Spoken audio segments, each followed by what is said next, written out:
steel, a giant stands, a mech with heavy advanced commands, each step a quake, a thunderous might, eyes aglow in the endless night. A taint beneath, dark and vast, power fierce, shadows cast, a mighty taint beneath its core, a warrior spirit, ancient lore. Welcome tainted, a lace-up tunic or medieval hoodie. Welcome tainted, let's talk about color, or should we? Welcome tainted, thinking outside the blocks. Welcome tainted, thanks for joining us, you rock.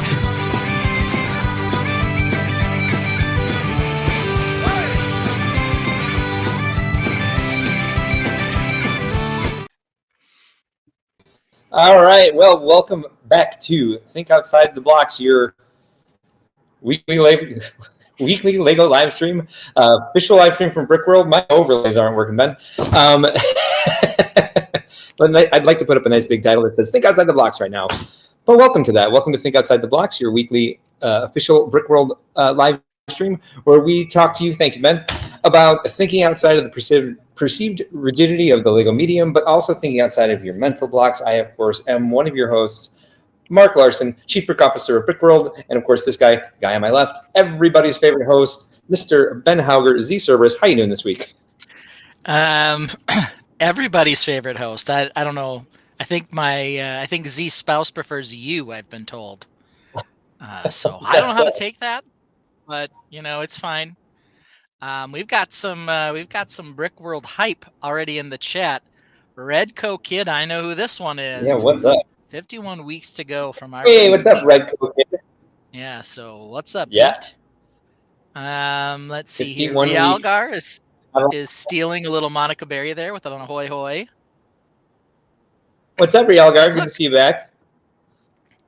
We've got viewers from Australia again, and it's not even Team B right now. Right, I was going to say, I think I have a high percentage of viewers from Australia, which is great. Welcome, Australians. VMAC Attack, large welcome, and someone Tainted. in Welcome. charge. I met VMAC's spouse at Brickworld. Yeah, she's fantastic. So that was nice.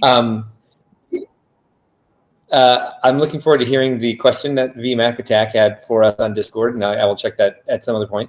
I believe he said to his wife, he was like, look, there's Mark, this is my wife, who I met before at Brickworld Fort Wayne. And he was like, give her a mighty taint. And she was like, that doesn't sound like fun. And I was like, no, that sounds like something that you get a detention for in high school. So I was like, oh, nice to meet you. It was fun. It was definitely fun seeing everybody. It was an amazing week. It went really well, I believe. How about you, Ben? How did you feel? Did you have a good time there? It was disjointed and a little crazy. But I met a lot of people, including some live stream lurkers, as a matter of fact, who haven't commented before, which is fine. But let's see. I also met this guy, Charlie Kaufman. He was there. I think Charlie even left me some Orange Spacemen. Let's see. Ron Smith and Bill Bartley are giving us a hello. Moto, I got to talk to Moto for a little bit. Moto's creeping. He says it was an amazing weekend indeed, or week/weekend. Let's see. We've also got Amy Schultz thanking everybody for how everything went, as well as Team B. So he is here as well, giving us some love, some beer, and some bees. Also a hello from Lightning Jr. Hello, Lightning. Nice. Awesome. Welcome, Team B, your Monday afternoon work break. I may have to drop out and come back in. I restarted the computer, but I can't use my controls, and internet's seeming kind of crappy tonight. But I'll explain why after I come back. So I'll see you in just a little bit. Awesome. Yeah. You could tell Mark was a little bit delayed there. I was talking over him a touch. That kind of happens when he's got a little bit of a delay.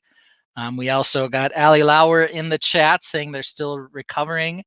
And another person who I met very briefly, Suzanne, hello from California, saying that it was a great event.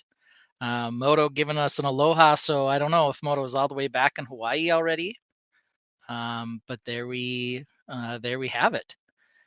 So yeah, it was a very busy week, for sure. I ended up in 2 different display places. Half of my stuff, the castles and collabs as I called them, were in Eurobricks, and the other half were all the way. I was all the way over by Influencer Alley, where I had the sci-fi stuff as well as doing some monitoring to the extent I could of the live streaming computer that I had set up for Epic Bricks. So there we have it. Moto says back in Colorado and recovering. I thought I heard Moto mention that at one point he was from Hawaii, but maybe not. Maybe he's just there now all the time. Let's see. I got some other hellos here from Lego History Sam, from Jessica, whose family is in Twin Lug. They had some cool displays there as well. Lego History Sam says that it was a crazy Saturday in Brickworld. It was busy for sure. We've got our third member of Team Australia here, Crystal, also giving us a Yeah. we also got some hellos from Sidious. Sidious says he likes my hat. Is it minor league? They usually have great logos. Yes, this is from the Corpus Christi Hook. So in the baseball league that my son plays in, uh, when they're younger, they wear teams that are minor league, and then as they get older, they move to major league teams. So one of the years he played, he was Hooks. So I got this hat, which I think is actually their alternate logo, which is great. It is a hook with eyes and a baseball hat.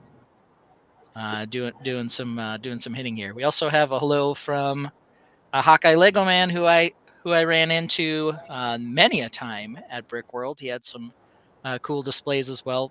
One of them, of course, being very Hawkeye themed. Shocker. Got a hello from Rob Claxton, as well as Nick Finity. I don't know who Nick Finity is, but hello, Nick. So lots of interesting people in the chat today, ready to hear about our exciting week and how Brickworld went. So let's start. Let's take a look at the run of show, and then I think Mark's got some interesting story to tell us about why his background's a little different today. So here we go. Our run of show. We're going to talk about a birthday party. We're going to talk about the blues. What does that mean? Are we building stuff? Then we'll get into some set news. There's some botanicals, among other things to talk about. We're going to talk about why Ben sucks, which is, for many reasons, but we'll talk about some specific ones. Then we'll get to, our close call and complaints section. You can see what I've decided to title those. And then we'll be back later, probably next week, as far as I know. But who knows with the way this is going. Hopefully in a better internet environment. I just switched networks. My business hotspot that ran all weekend and ran all the scanners and the box office for some reason doesn't have more than 1.8 megabytes of upload speed at the moment. But I'm switching to my friend's wireless that has 22 megabytes of upload. This all sucks. Like, it's not going to be a smooth night with me. Yeah, that's all right. We've got we've got a number of things that I'll be able to lead a bit here. We're a team, so we can get that. Did I get a sneaky delivery, Ben? Yes, I did. I got a lot of tokens, but there was one in particular. Now I gotta find it. That I got from Mr. Hawkeye Lego Man. I got so many things on my. Oh, here we go. I got this guy here. Don't know how I got this guy here. But look at this. More of a Phoenix Hawkeye Lego Man. We'll pull him way back here where he actually looks. But look at that. Nice. Pretty cool little token. Pretty cool little figure.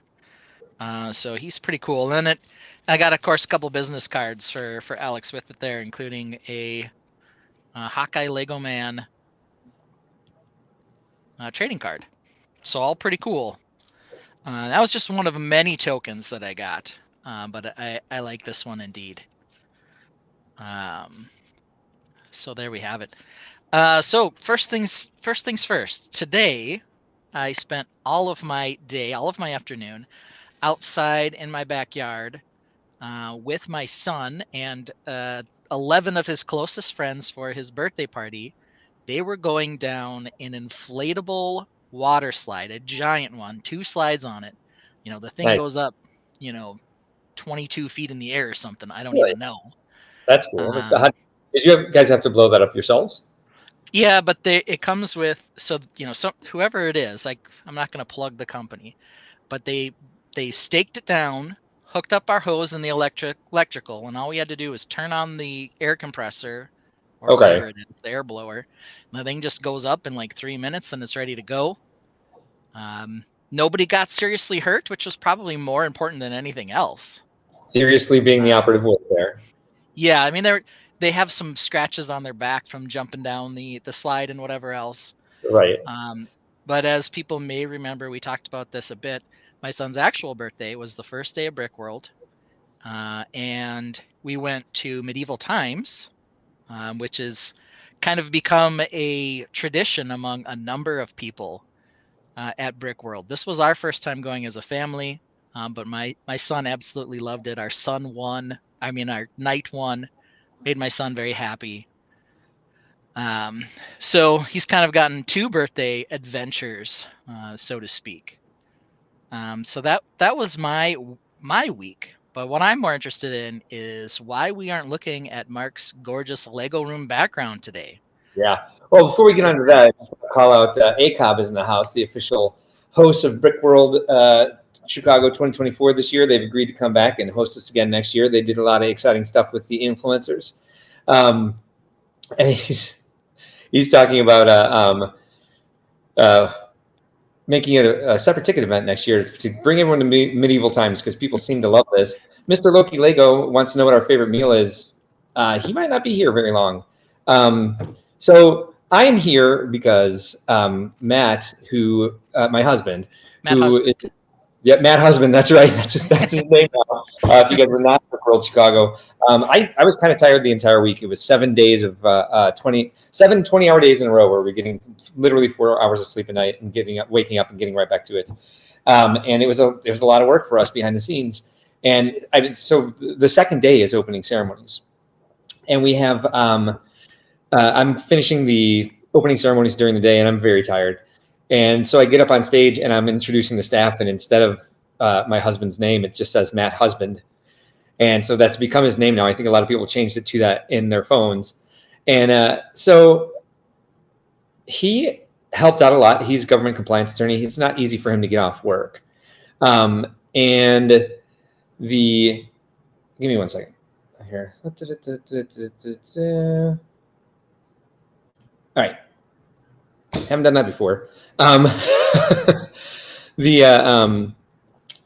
He was able to get there and help us out a lot. He was on the floor a lot. He was like picking up all the pieces, checking in on people, helping us run lunch shifts, covering for people. And so he was on the floor a lot. He was on the floor a lot during public days. And he ended up with COVID. And so I tested negative, and we were watching Cheeto anyway. And because my friends are out of town, I brought Cheeto and Orion over here, and I've been here since, what day did I get here? Thursday. And so I don't have the Lego room. I was actually going to build something this week because I actually, finally have some time to build the stuff that I wasn't able to bring to Brickworld. Maybe work on some of the stuff that I had put aside to try to finish the Fabuland Orchard.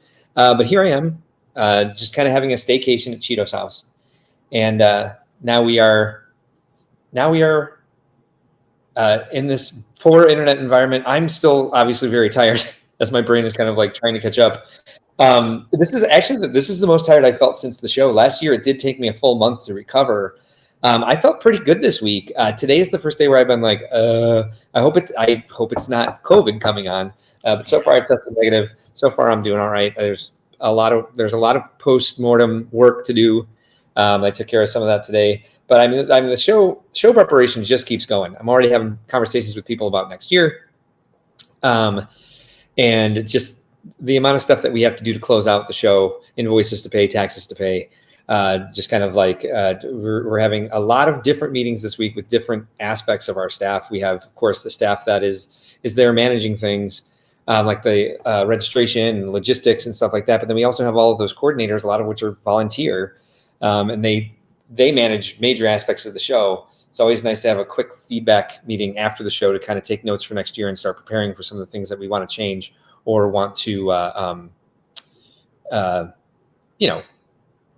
polish. I think this year ran very smoothly, especially compared to last year, especially compared to 2022. 2022 was an absolute mess in comparison to this year. And you look frozen. I don't know if anybody can hear me anymore, so I think maybe I'm just sitting here. Is that accurate? Am I not in here anymore?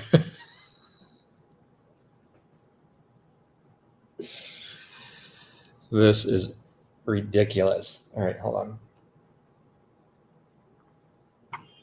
So is it me? I am? Then why is Ben frozen? Oh, Ben dropped out. That's great. That's great. Ben dropped out. This stream may end abruptly tonight. All right, so cool. There. Yep, I'm here, loud and clear. Audio and video are fine. Ben is the one who is frozen. Good to know. So great. So now with that, the run of show is gone, and I didn't do anything for the stream this week, so I don't know what's going on. I don't have anything to present to you guys. Perhaps the power went out in Ben's house, and now I'm just here. Now it's just me. He's gone. He's gone from the green room too. All of his screens are gone. I think I know where to find the slideshow. This shows you how much I rely on Ben. So let's see if I can find this. So yeah, go ahead and hit me up in the chat now if you want to just share your favorite parts of Brickworld. And I do how many of those I was not able to see, because this is the most time I've ever spent behind the scenes. Let's see, show run, select. Look, I can actually do a thing. I'm somewhat capable of live streaming. Look, this is what we're doing tonight. Talking about the birthday party. We talked about that. Talked about the blue. We're going to talk about the blues next. I don't know. Building stuff? Nope, we didn't do it this week. Botanicals? Ben sucks. I feel bad talking about Ben without him that way, without him even being here. Borderline slash bitchin'. I guess that's our 1 minute rant. And 7 was very prescient of Ben because he said he'd be back later. And maybe he will, maybe he won't. But that was his early goodbye to us while he takes a little break. Yep, I feel good. I can pull up some pictures from the show, talk about some of the things that I really enjoyed. Talk about the people. I can rant for a minute. There's definitely a big one for us to rant about this year. I think you guys know what I'm talking about. Let's see. Rob Claxton says, apparently Ben made his wife mad and she got the power.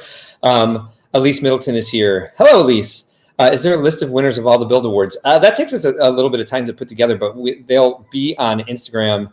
Maybe I'll even make a YouTube short about it, or maybe I'll make several YouTube shorts about it. But what we would like to do in the future and get going is that we have a gallery somewhere on our website, which we're redesigning. David Turner, who I'm sure a lot of you met this year, will be coming to stay at my house in July, and we're going to redo the entire website because the website is a little antiquated. It worked geniusly for what it was. The previous owner put it together by himself. I mean, he just took WordPress and then put in the plugins that he needed to kind of like run everything without having to pay a bunch of extra money for it. And like hey, look who's back.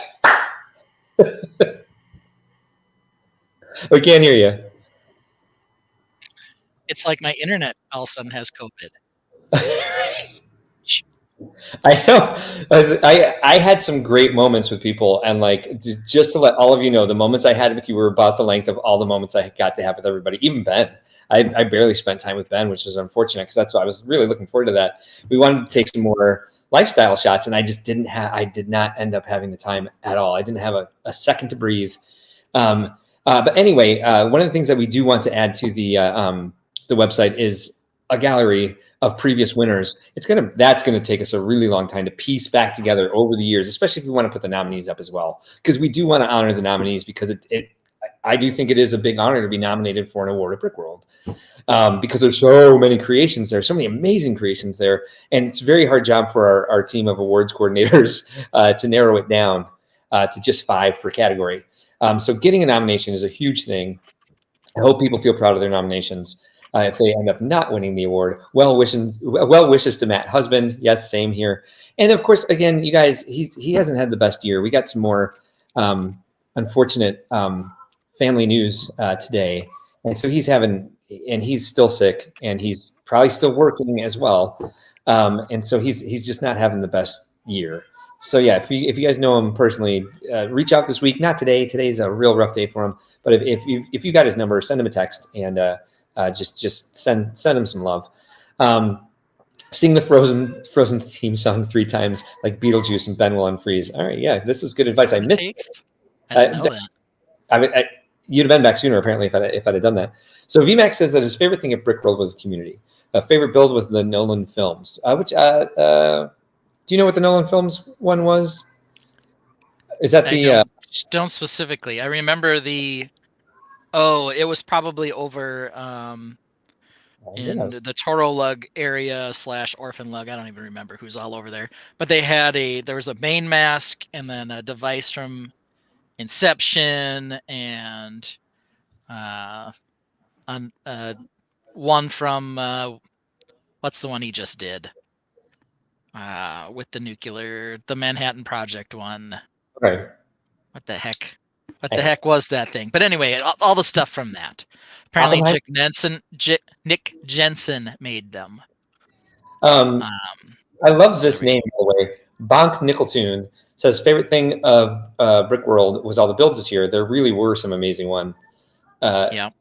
Just all over the place. And it was like we didn't have a giant new Hashima in the room to kind of pull attention away. So there was just kind of like amazing large builds all over the place. And it was just such a good flow to that room. I actually got through to see most things, but then I saw a picture of a Hogwarts castle that was like the entire, like every scene that occurs in the movie was represented in this mock. And I'm like, I missed that. And then I saw where it was. And I was like, I walked past it many, many times. So that just kind of shows you where like my Brickworld brain goes when I'm running the show. Of course, the trains and everyone at the LGMS table. LGMS was huge this year. Hawkeye Lego Man says that was his favorite part of the show. I asked everyone what their favorite part of the show was because I'm like, I don't even know what the run of show is supposed to be because all of your stuff was gone. I got the run of show back. Yeah, Nick Jensen, TARS from Interstellar. Oh, I did see that. The TARS from Interstellar. Okay, I know what you're talking about. Oppenheimer. Yeah, that was the movie I was trying to come up with, Oppenheimer. So that was all the stuff that was there. I'll get there they are. Wait, no, there they are. I'll get to Superhawk during my rant because they made me feel much better about what I have to rant about. I love some Superhawk. If you guys aren't aware who they are, just get yourselves on TikTok and go ahead and follow Superhawks. Great people. For the people who said their favorite parts of the show were the community, you want to get to know Superhawk because they really love the community as well. And they super proved that this weekend. They say, because I'm not sure which one I'm talking to, Super or Hawk. My favorite moment was seeing the lobby absolutely filled to the brim with people hanging out way into the early hours in the morning. Yeah, I go through the back of house now. It's just it's a faster way for me to make it to my hotel room. If I try to go through the hotel, it takes me about 25, 30 minutes to get back to my hotel room. So I have a pass to go through the back of house. So I didn't hear any of that, but I did hear that they're like, oh yeah, things are still going on in the lobby. I'm like, it's 3 a.m. I went to bed at 3 a.m. a lot. All right, cool. Oh, so Super. All right. So Hawk is Super Hawk. Super is Super. Favorite part was meeting new and old friends in the Lego community. Yep, not a surprise there. Elisa Middleton is here. We already said hello. Elise, I'm sorry. I really love the Walking City. Me too. And so did the public. They won and best in show. But also just getting to meet a bunch of cool people. Allie Lauer is here, badass of the universe, one of the dynamic duo of the Lauers who put all of the logistics together this year, the entire floor map, and then getting people loaded in, loaded out, along with the Elzers, of course, with that part. But just making sure people knew where to go, having a very strong army of volunteers. But when you have 100,000 square feet of people putting up displays and you're asking them to wait until someone tells you it's okay to start taking your crossbars down, and I didn't hear any hit the ground. Just a great team of volunteers with them this year as well, helping us out with that. We're changing things in real time to be like, hey, you know what would work better? Go get 60 people to go monitor each island and make sure that people don't take the crossbars down. She said that Nolan, her son, loved watching the boat races and following the GBC loop. One of these years I'm going to make it to the boat race. Reagan, also a regular here, one of the tainted. Swifty Reagan enjoyed Sharon Vance's cupcake building challenge. Yeah, I saw she won.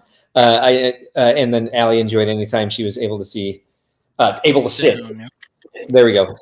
18,000 plus steps a day. On Sunday, I had 24,000 steps. And that was mostly walking back and forth between the office and the truck at the end of the day. Hawk says, my favorite part was talking to everyone that I haven't been able to in previous years, guilty of not doing many presentations activities this year. But then you got time to kind of like experience it for yourself. It's okay to take a year off, switch it back, maybe find a balance at some point. Moto says, Super Hawk has a gift. Yep, you're great people. I totally agree. VMAC Attack says, his son liked the big boy locomotive. That was cool. That was a really great way to enter the show this year with the two sponsors, with all their Lego stuff, and then that big boy, and then the statue behind it with the fireworks. I was like, and that was Allie and Kevin's way of making a really cool entrance. They decided to do that because they knew it would look cool. That's why they're badasses. And Jesse's Brick Galaxy is here. Jesse, I forgot to tell you, I had a mother come up to me and say she was really excited that you did your gaming night, because her son was worried about meeting people, and he like really loosened up there. It was nice to meet other like gaming and Lego nerds, and had a great time, and really kind of like came out of his shell during that. So good job. Good job to everybody who ran an activity. I got a lot of good feedback about things this year. Yeah. I walked past presentation rooms where in the past, like you might see 12 people in there just because we didn't have a lot of attendees. I think now we have a diversity in our attendees where like a lot of the presentations were full. Yeah, and I talked to Jesse a little bit about gaming night. You know, he reserved the room, but it was like, you know, he wasn't there to be everybody's dungeon master or anything. Right. But a lot of people came in and wanted to play, and they sort of shepherded in, got some other people to do DM stuff, and started some games up. So people there could participate. So they had a lot of fun. VMAC Attack's daughter like the Stitch Mock. Yeah, that was a conversation I had with him in real time as he was as we were bringing him a hotspot so that they could all run separate games a little bit faster up in a prosperity room. Monica Perry, ahoy hoy yourself. Ahoy. This week. Apparently that's the tricky lug greeting from what I saw. Gotcha. Ahoy hoy. That's a Mr. Burns line. If I am incorrect, please correct me. Hawk liked how the Brickles are slowly making their way into mocks. Me too. There was at least 3 mocks that were based around the Brickles, and that is all Hawkeye Lego Man's doing. I was just like, make us a mascot, and he came up with that, and I love it. The art game was also amazing. That was very cool. I took some pictures of the exclusive minifigure playing that game to kind of, announce that we had it. I never got around to making the post that we had the exclusive minifigure at the merchandise booth. So we didn't sell that many because nobody knew it was there. But we had a really, really cool figure this year. Yes, and yes, it is the Tricky Lug official greeting, and it is a Mr. Burns line. That's how he answers his telephone. Ahoy, hoy, Monica. Yes, all right, awesome. Yeah, everyone's here. Cool, fun. Shall we move on with our run-of show? Yeah, let's talk about building stuff. Are we building anything? Did we already talk about the blues? Well, look, okay. It's past Brickworld, the Brickworld Blues. It's going to be an entire year until Chicago. There are still other shows, right? And of course, we've got our weekly live stream where we can keep up with everybody.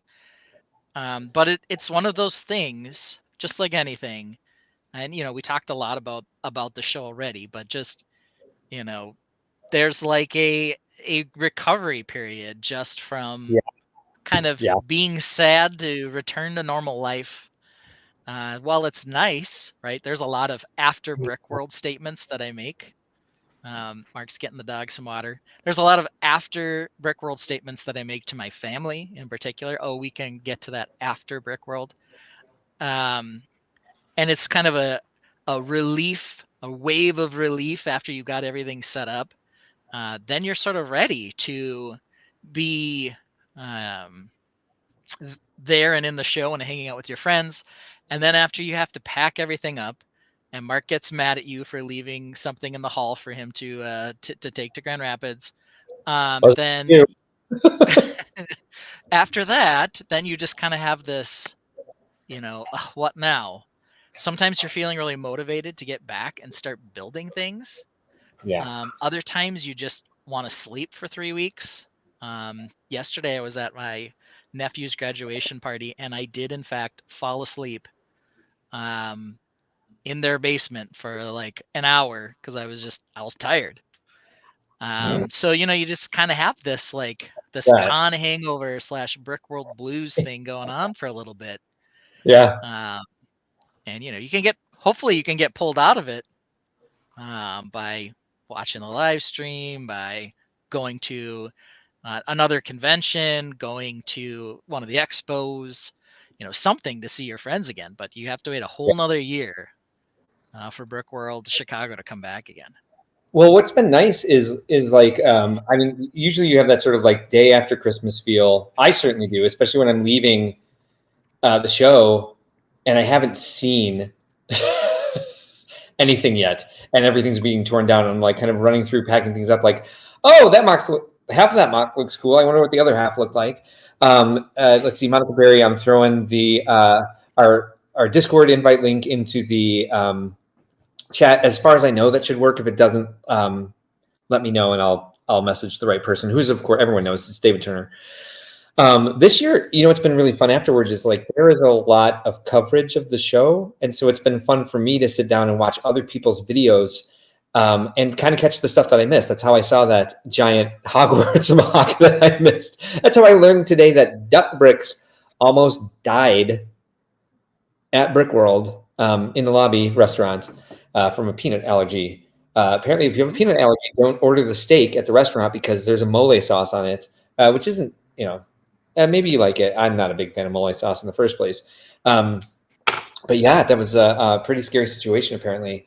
And I knew none of this stuff, but it's kind of the energy of people celebrating it. Like that's the difference with Christmas. You don't sit around and talk about Christmas for a week after. Well, you kind of do. How was your Christmas? I was okay. Where this is like everyone, how is Brickworld? And people are really excited about it. That's been fun for me to experience this week.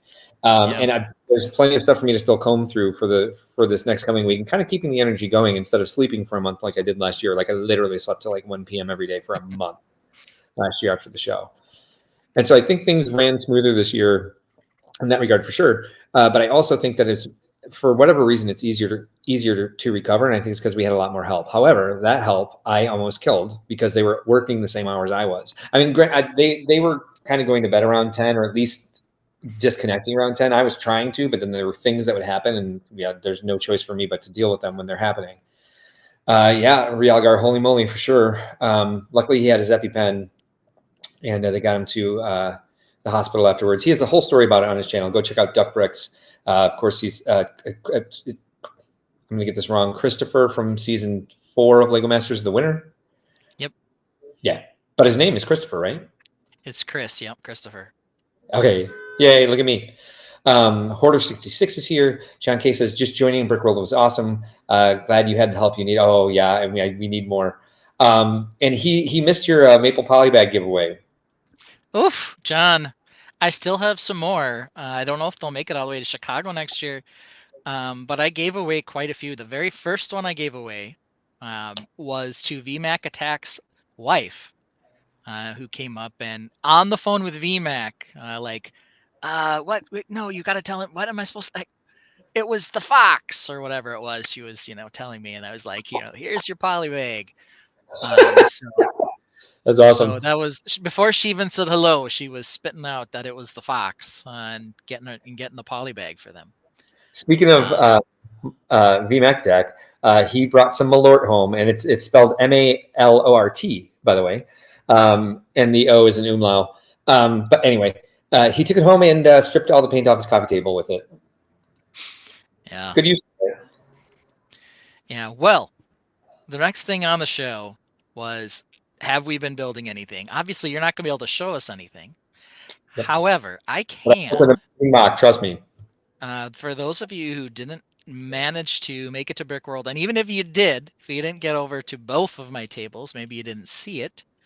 But I did have this that I finished at the show. So we can take a look at it. Here it is. The Rover. Richard Glatter was here. He was our step-in host for the World of Lights Award this year, which is sponsored by Life Lights. And Rob Hendricks, the owner of Life Lights, was not able to make it. And Richard stepped in and made an amazing choice. I really love the creation that he chose for the World of Lights Award. He says this year was Ashley and his 9th Brickworld. That's awesome. Glad you've been. Time flies, doesn't it? Glad you've been with us that long. And he said other stuff, but Ben hit the comment. His favorite part was.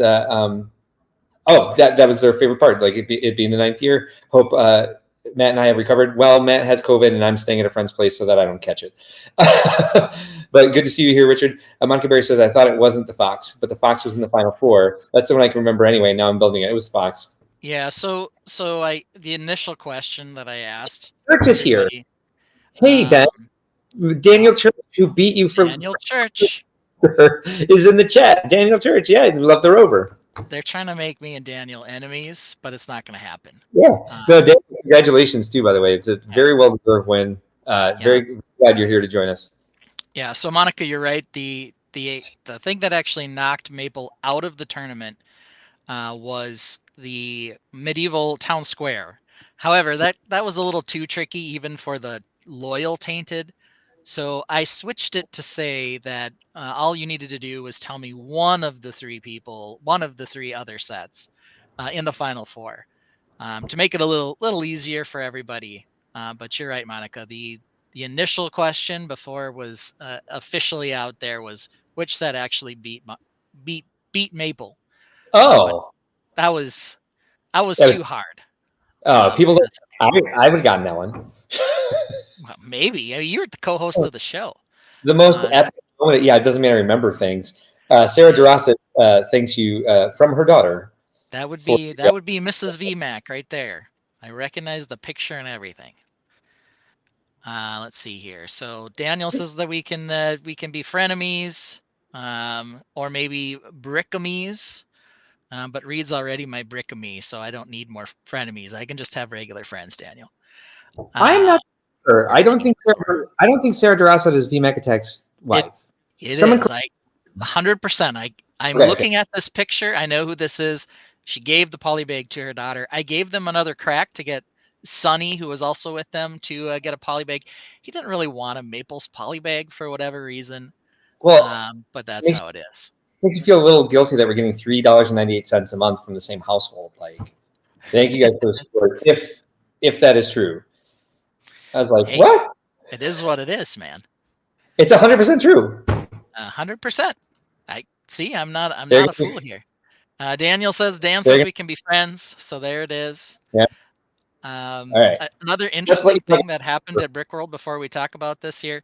I accidentally hosted 94% of a Friday Night Bricks for Reed. That was not my intent, but that happened after our stream, which did not go super well. We'll talk about that a little later, maybe too. I ended up going up to Friday Night Bricks. They started a little late, and I got myself a sandwich.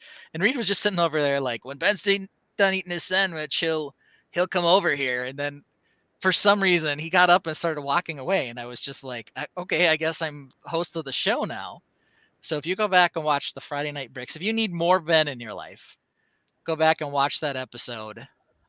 We did some random interviews. We did all kinds of stuff that I wasn't expecting. I walk in and Ben's like hosting very briefly. Yeah. There's a line of people lined up to be interviewed by him. And I went to the bar to grab a drink. I was going to come back and join you. And when I came back, you were Bricks O'Brien, and Bricks O'Brien interviewed me, and we talked to Kevin Hinkle. See, look at that. It was crazy. Bricks O'Brien got there. I was like, I'm out of here. So Team B says, more Ben in my life. Yeah, if you want it, you can go check out Friday Night Bricks. It's available. Where me and my original frenemy, Reed, yes, before Dan started trying to take the mantle, had an entire show together. So this I finished at Brickworld. I had it done up to about here. There was no cab on it. It's not the best thing I've ever built, but it's not the worst either. It's okay. I'll just say that. There are a number of things that I want to do to it, but I think it was just exciting because the week before when I showed it on stream, I think I had basically it was done up to here maybe. I don't know. There was like no front half at all. It looked like a go-kart for like a giant figure. Yeah, it looked like the moon base rover. Realgar suggested So swishability, and I'm not really so sure that it does.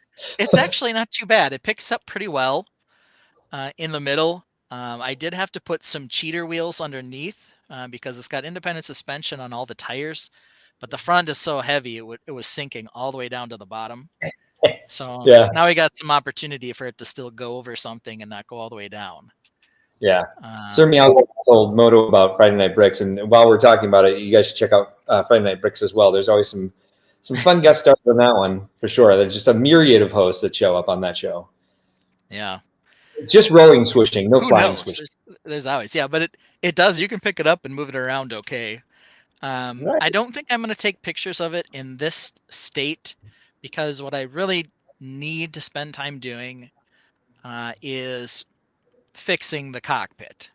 This was definitely the part I did at Brickworld with a limited amount of time and resources.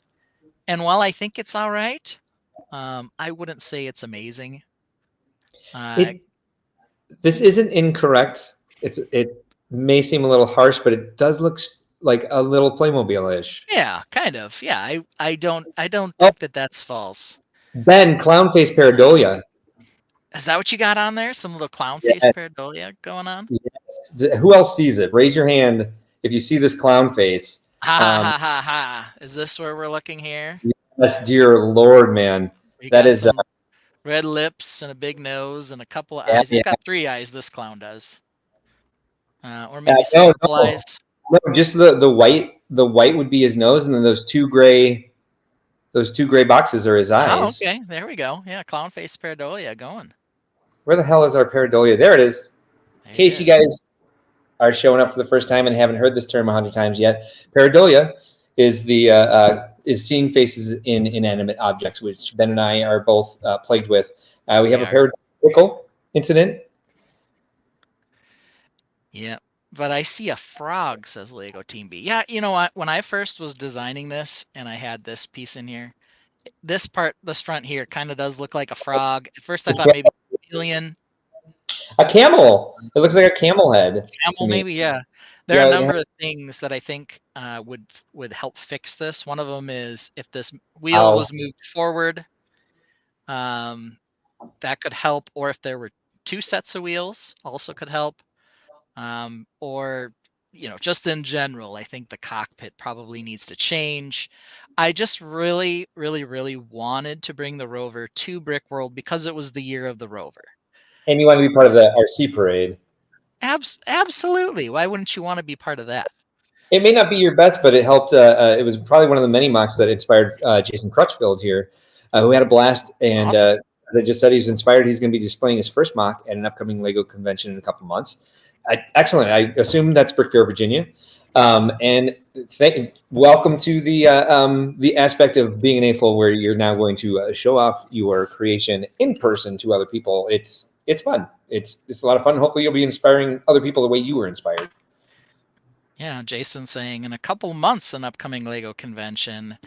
If you've got to wait more than just a couple months to get to your next Brickworld, which will be Grand Rapids. But that's not that far away. Right after school starts in September. It's not cool. In the Michigan show, I guess. Now officially the Michigan show. The Michigan show. Grand Rapids. There's 2 shows in Michigan, and there probably never will be again. Yeah. So this is what I've worked. I don't think I'll take any pictures of it in its current state. I'll have to do some adjustments before I think that it's more done. It was a fun piece to try to get in for Year of the Rover. To hyperbuild. But it definitely it was one of those things where I'm like, oh, I'm done with everything. Let me do this stupid thing and try to build an entire mock in 8 days. Yeah, which is essentially what I did. So. It's quite a rover. It's a very, very massive rover. And it looks excellent. I mean, especially considering the amount of time that you put into it. How far down do you think you're going to dismantle before you give it another go? Yeah, so I think part of the back will stay. It'll probably get cut off here, down, and the front off. And the wheels I'm gonna have to do something with. But pretty much this whole part and this whole part are gonna have to go. I thought so. I So thought I think that's where I'm gonna be. Yeah, I thought you might choose to do that. Yeah, and I don't. This transition part's okay, but this, and this aren't quite where I want them. I don't hate them, but they're just not. They're not finished. That's all I have to say about it. I think you'll be happier with it once you revisit it, and I think Yeah. that'll be a cathartic, creative moment for you. You got to build a ton this year. I built a lot. Oh my God! So Ben, apparently your peeing spider was dark red, but looks regular red on camera. I only brought that up because I think calling it the peeing spider is hilarious. Rob Claxton says that he found some maple poly bags for $2.50 at his Walmart. That's just slightly more than what we paid for ours. It seems like it's Walmart. There's not really a convenient one near me. But yeah, it makes me want to get to one for sure. Did you end up giving them all away?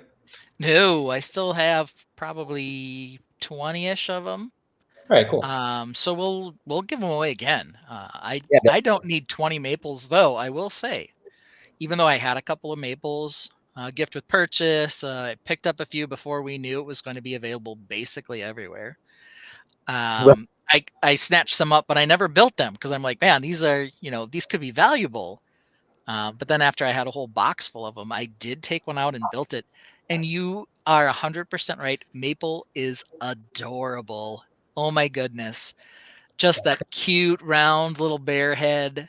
The big eyes. She is so cute in person. She's like always optimistic. Oh man, she's a cute little creature. Yeah. The other thing that I'm working on right now, we'll ignore the Blockleverse thing back there. Maybe we'll talk about that a little later. I'm dismantling something, which is this. Yikes. A lot of partying. So I'm finally completely out of space in the Lego Annex. That's what we call it, my display area. Good night, Moto. So I had to replace a couple of builds with some more recent ones, which means this guy, which is probably the first major build I ever really published. Yeah. In Castle. Wow. Before I started hating it. Right. Was this one, which is the Gatehouse mock. It's got some older techniques, but it's actually still not too bad. Yeah, I think you had this at Brickworld Milwaukee in 2018. Yeah, I redid it. It was the very first time I brought this anywhere. It was 2012. But then I did a bunch of changes to it and some upgrades. And when we were in COVID lockdown, I displayed it in the virtual shows with some changes and some upgrades to it. So it has been one of those things where I kind of felt like it needed a refresh. Yeah. But now I think we're to the point where I'm just going to take it apart because I'm out of space. Going to recruit a lot of gray, which means, I don't know, I'm going to have to build something gray for next year's Brickworld. I guess that's what that'll be. Right. Maybe a spaceship. Gray. Maybe probably a spaceship. Yep. I don't know. I missed this one, but VMAC Attack built a mock of that, however the hell you say his name, felling a tree on Maple. Oh, yeah. Okay. Well, you know. Yeah, you know. Well, there's the back of it. There's some nonsense in it too, but it was a pretty fun mock for back in its time. But now it's time to take it apart and move on. So there it is. Wow. Little piece of Ben Hauger history. Yeah. So that's why it's up on my table here, not because it's a new mock, but because it's finally getting taken apart. So there we go. Lego Team says, "Stop confusing me about loving, hating Castle. We flew almost 10,000 miles to get a straight answer in person and failed. I stopped trying. It's like, I hate Castle. I don't care. I don't know. I don't know what to tell you. I can't keep up. Yeah. And I don't want to try. That's my story. I don't think I've ever said I hate spaceships, though. Have I? Not yet. Okay. But give it some time. So I had actually started working on, because I had someone tell me that they were really excited about seeing, and I can't remember who, unfortunately. They were really excited about seeing me finish the Pagoda House. Oh yeah. I was The like, Panda Pagoda House. I almost forgot about that one myself. So it's on the table, and I did put some pieces on it while we were talking. While you and I were catching up on, what was that, Tuesday night? Yeah, we stayed up too late on Tuesday. This should tell you something about Brickworld and the Brickworld Blues. The only time Mark and I really got to talk for any extensive amount of time was Sunday night to some extent. But there are always people coming and going, people wanting to say their goodbyes, all that stuff. So though we talked a little, we said, "Hey, let's catch up later this week." That ended up being Tuesday night, and we started talking at 11, and I think you passed out at about 3. When you were putting together your fun hole.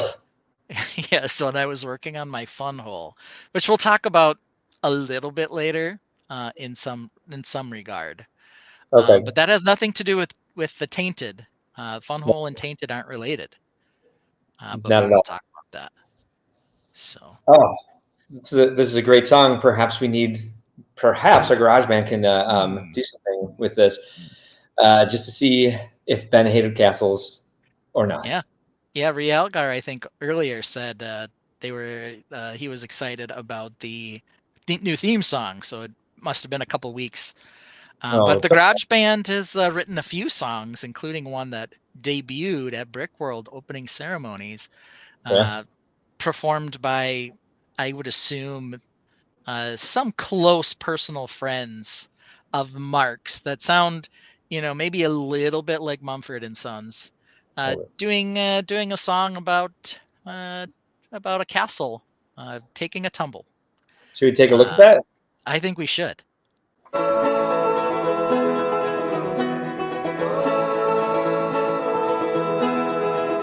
Larry's castle stood so tall, we all sat in awe. Think outside the blocks gave a round of applause. Proud and inspired, Larry showed the grand hall. Physics took over, we all watched the grand fall.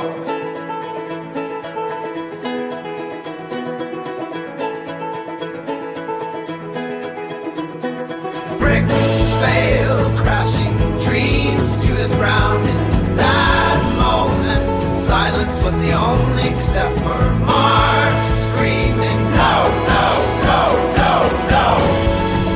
Troy was grabbing a beer, hey, what happened, bro?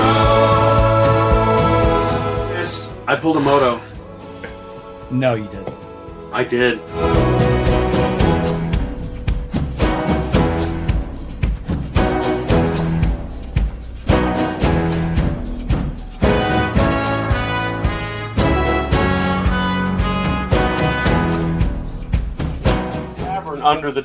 Under the castle, so dragons live here, right?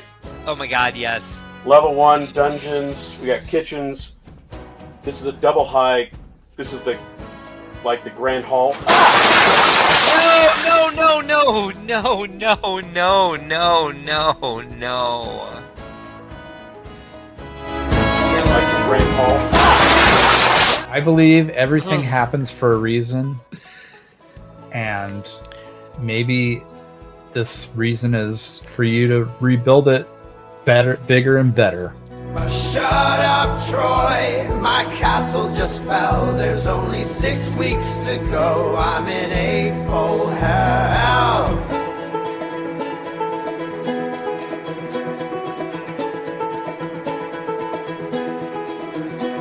Bricks fail. So I snuck into Critical Bricks, where Troy and Larry play Dungeons and Dragons with Lego pieces with Jesse's Brick Galaxy, and the first thing I typed in chat was "Shut up, Troy," and so everybody instantly knew that was a line from the song, and everyone had a good laugh. Oh my god! My favorite part of that was playing it at opening ceremonies, and like the 18th time the castle falls in that, Larry shouted from the back of the room, "Stop!" I'm also glad it happened on Friday Night Bricks. Reed asked how much we're going to pay for the royalties for using the footage from his show. I haven't given him an answer yet, but you see, poor Larry. I never even got this. I walked past it so many times. I never got a chance to stop and look at the final product. It looked amazing. It was. But It was I good. really get a chance to like take pictures, admire it, like have some sort of follow up for another song about it. And then the second favorite part is that one of the video screens was right across from Larry's display. He saw the video. And Nikki, one of the other Chaos Crew Dungeons and Dragons players, said she saw it sitting over by Denlug like 50 times. So there was a lot of enjoyment from that. It was funny. Oh yeah. You know what the craziest part is? We've got a good chat today, right? So fast that we can't even keep up with all of it. Yeah. You talked about the fact that we have the live stream. You failed to say where or when anyone could see it, but at least you put out there that it existed. Oh. So it was. I also misspelled my husband's last name as husband. So we're getting there. We're slowly inching our way up. With this many people here tonight, let's see if we can get as many of you as we can to like and subscribe.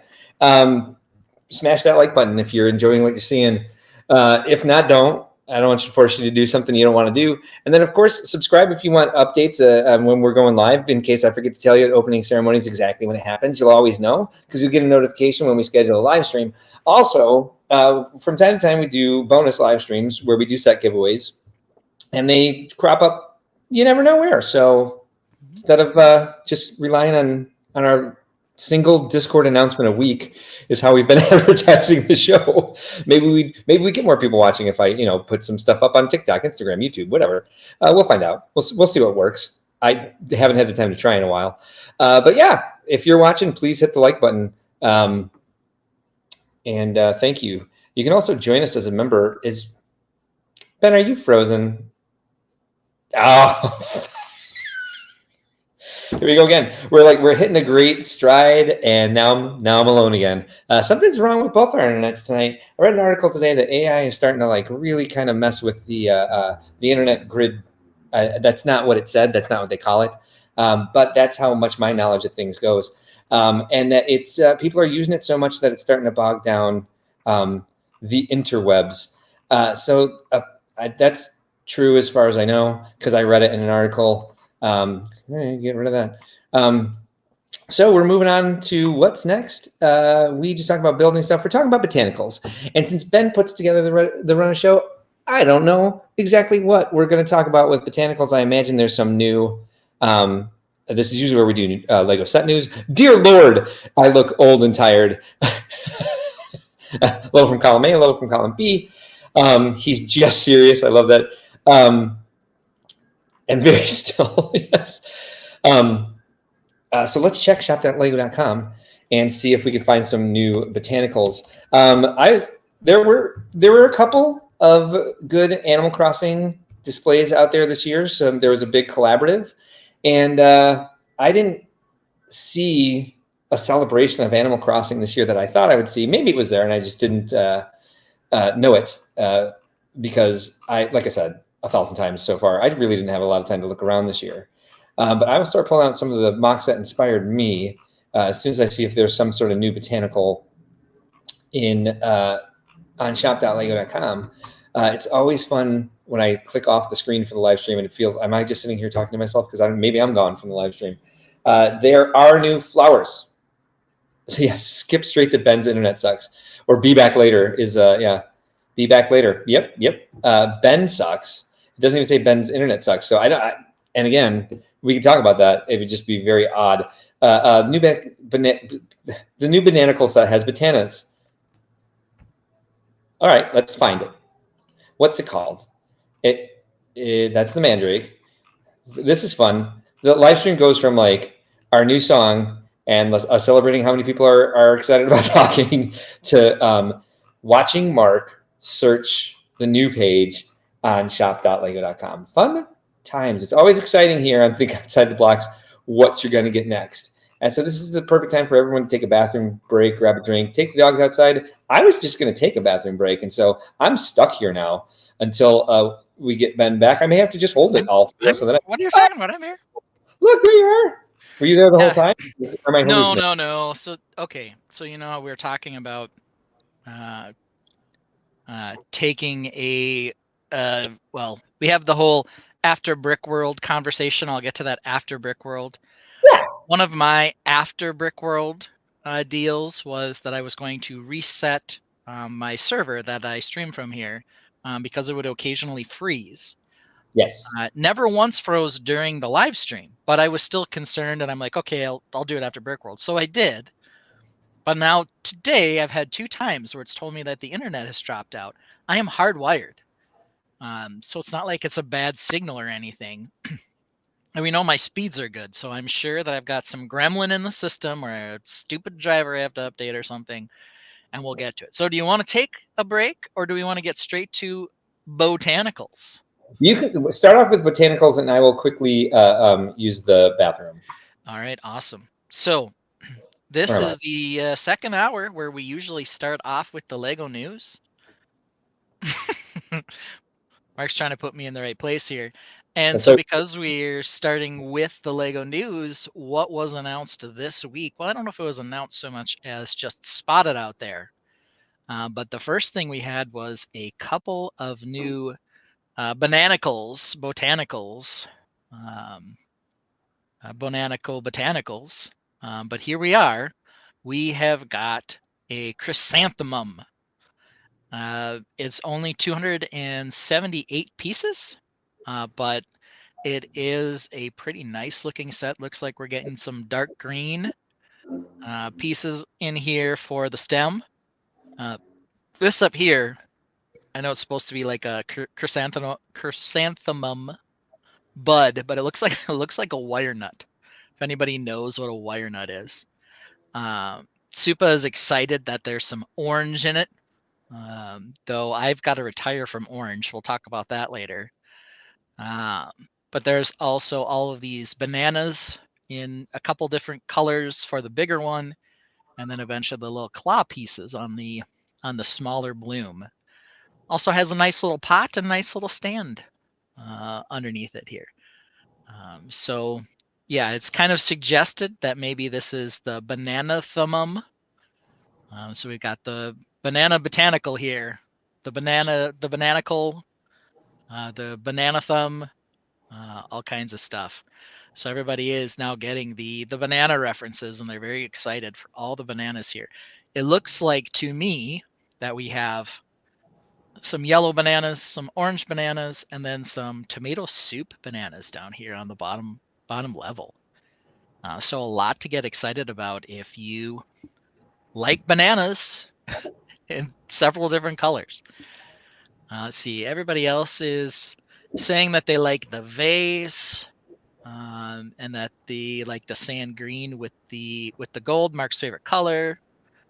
Yeah. Paige says that she needs the banana theum. I think that's what we're calling it. Banana theum. Banana theumum. I don't know. I knew how to spell whatever it. it is, but there it is. So there we have it. Nice. So yeah, this set is bananas. Indeed it is. So this is the first one, I believe, that they're ringing in both of the botanical ones we're going to look at $30. That's sand green. That is sand green at the base. Yeah. And when is it supposed to be released? I don't recall, but I want to say maybe August 1st.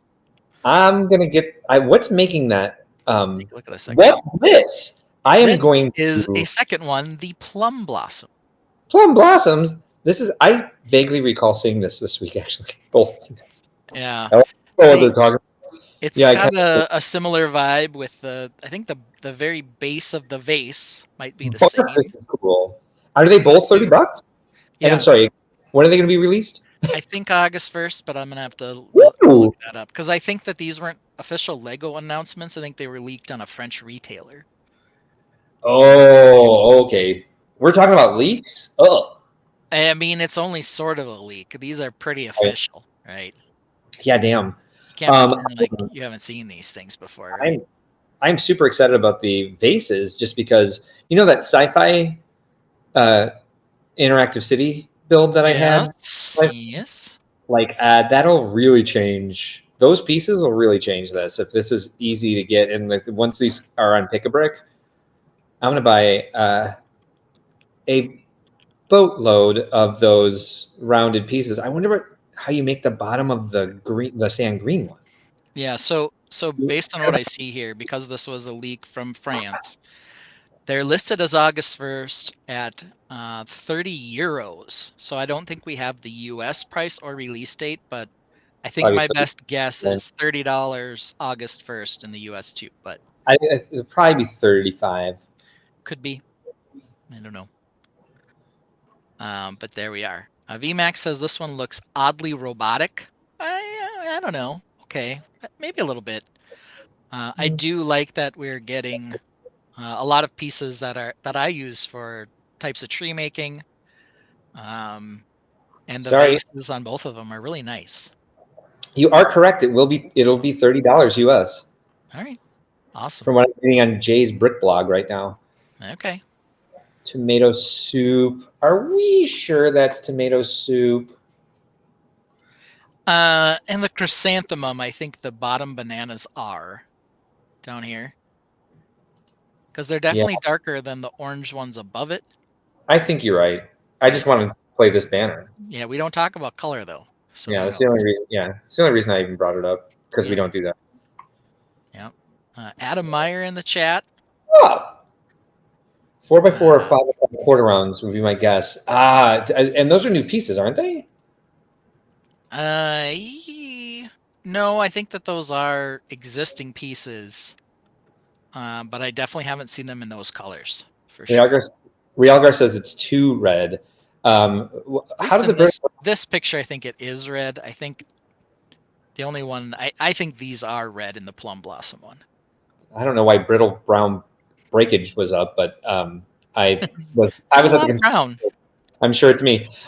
Jason Crutchfield says Lego struck gold with the botanical collection. Many of the normies I know have purchased botanical sets as gifts for others. That's a couple of Matt's coworkers have gone to Brickworld Chicago, and both of them, their wives, ended up getting into Lego botanicals, and now they collect all of them. Yeah, it's definitely opened up. And really, let's be honest, they have Barbara Hoyle to thank. I don't think they're going to. Yeah, it's probably true. Wow. They're saying first it was bonsai tree frogs or bonsai frogs. Now it's banana mums. Papa Rex, best avatar. Yeah, I have about 90,000 million pink frogs from the bonsai trees. Newish, but new to Mark. Yes, correct. I'm gonna let's patent the phrase bananthemums because I think that really flows nicely. The bananthemum set. The bananthemums. It's probably Let's easier to say say than it. chrysanthemum as well. Yeah. So a lot of people, I think, liking these sets. $30 entry price is pretty good, I think, for both of them. This one, price to parts is a little better. It doesn't have a ridiculous number of small parts. It's probably not substantial when you see it, but if you're going for the parts, I think this is a pretty good parts pack. Maybe something you can pick up a couple. Realgar says, were you talking about Barbara, like the Wisconsin-based Barbara? Yes, that's exactly who he's talking about. Yes, because she was the first person to do this, and she did it very well, and she did it prolifically, so much so. I believe I'm telling myself a story that Lego was like, we should make sets like this, and they did. And they are running like hotcakes because that is definitely a saying. Because you know what hotcakes do? They run. Yeah, we also have 4 new sets. Let's talk about this briefly. You didn't get an opportunity to talk about this because my son and I talked about it on our special Friday night stream. We couldn't hear you very well when you did come on, and my son had very little to say about Bumblebee. Really? Is he not? Is he a Transformers fan? You know, he's too young for Transformers. If you can believe it. I think he has owned a Transformer, but just one. So here we are. We've got Bumblebee 1 and 2. I did see this prior to this, seeing this here with you now, but it was very, very leaked, very fuzzy, very stamped. Joellen Child is here. Hello, Joellen. She says that one of her favorite plant stores has a botanical set as decor. Why not? VMAC is kind of like hinting us along, which I'm going to ignore. But his daughter is not going to go to bed until Ben Sucks comes up. So let's let his daughter stay up a little late tonight. About talking about this a little more. Realgar says, I wonder if she will ever receive retroactive credit for this. I don't wonder. No. Selling like hotcakes, thank you.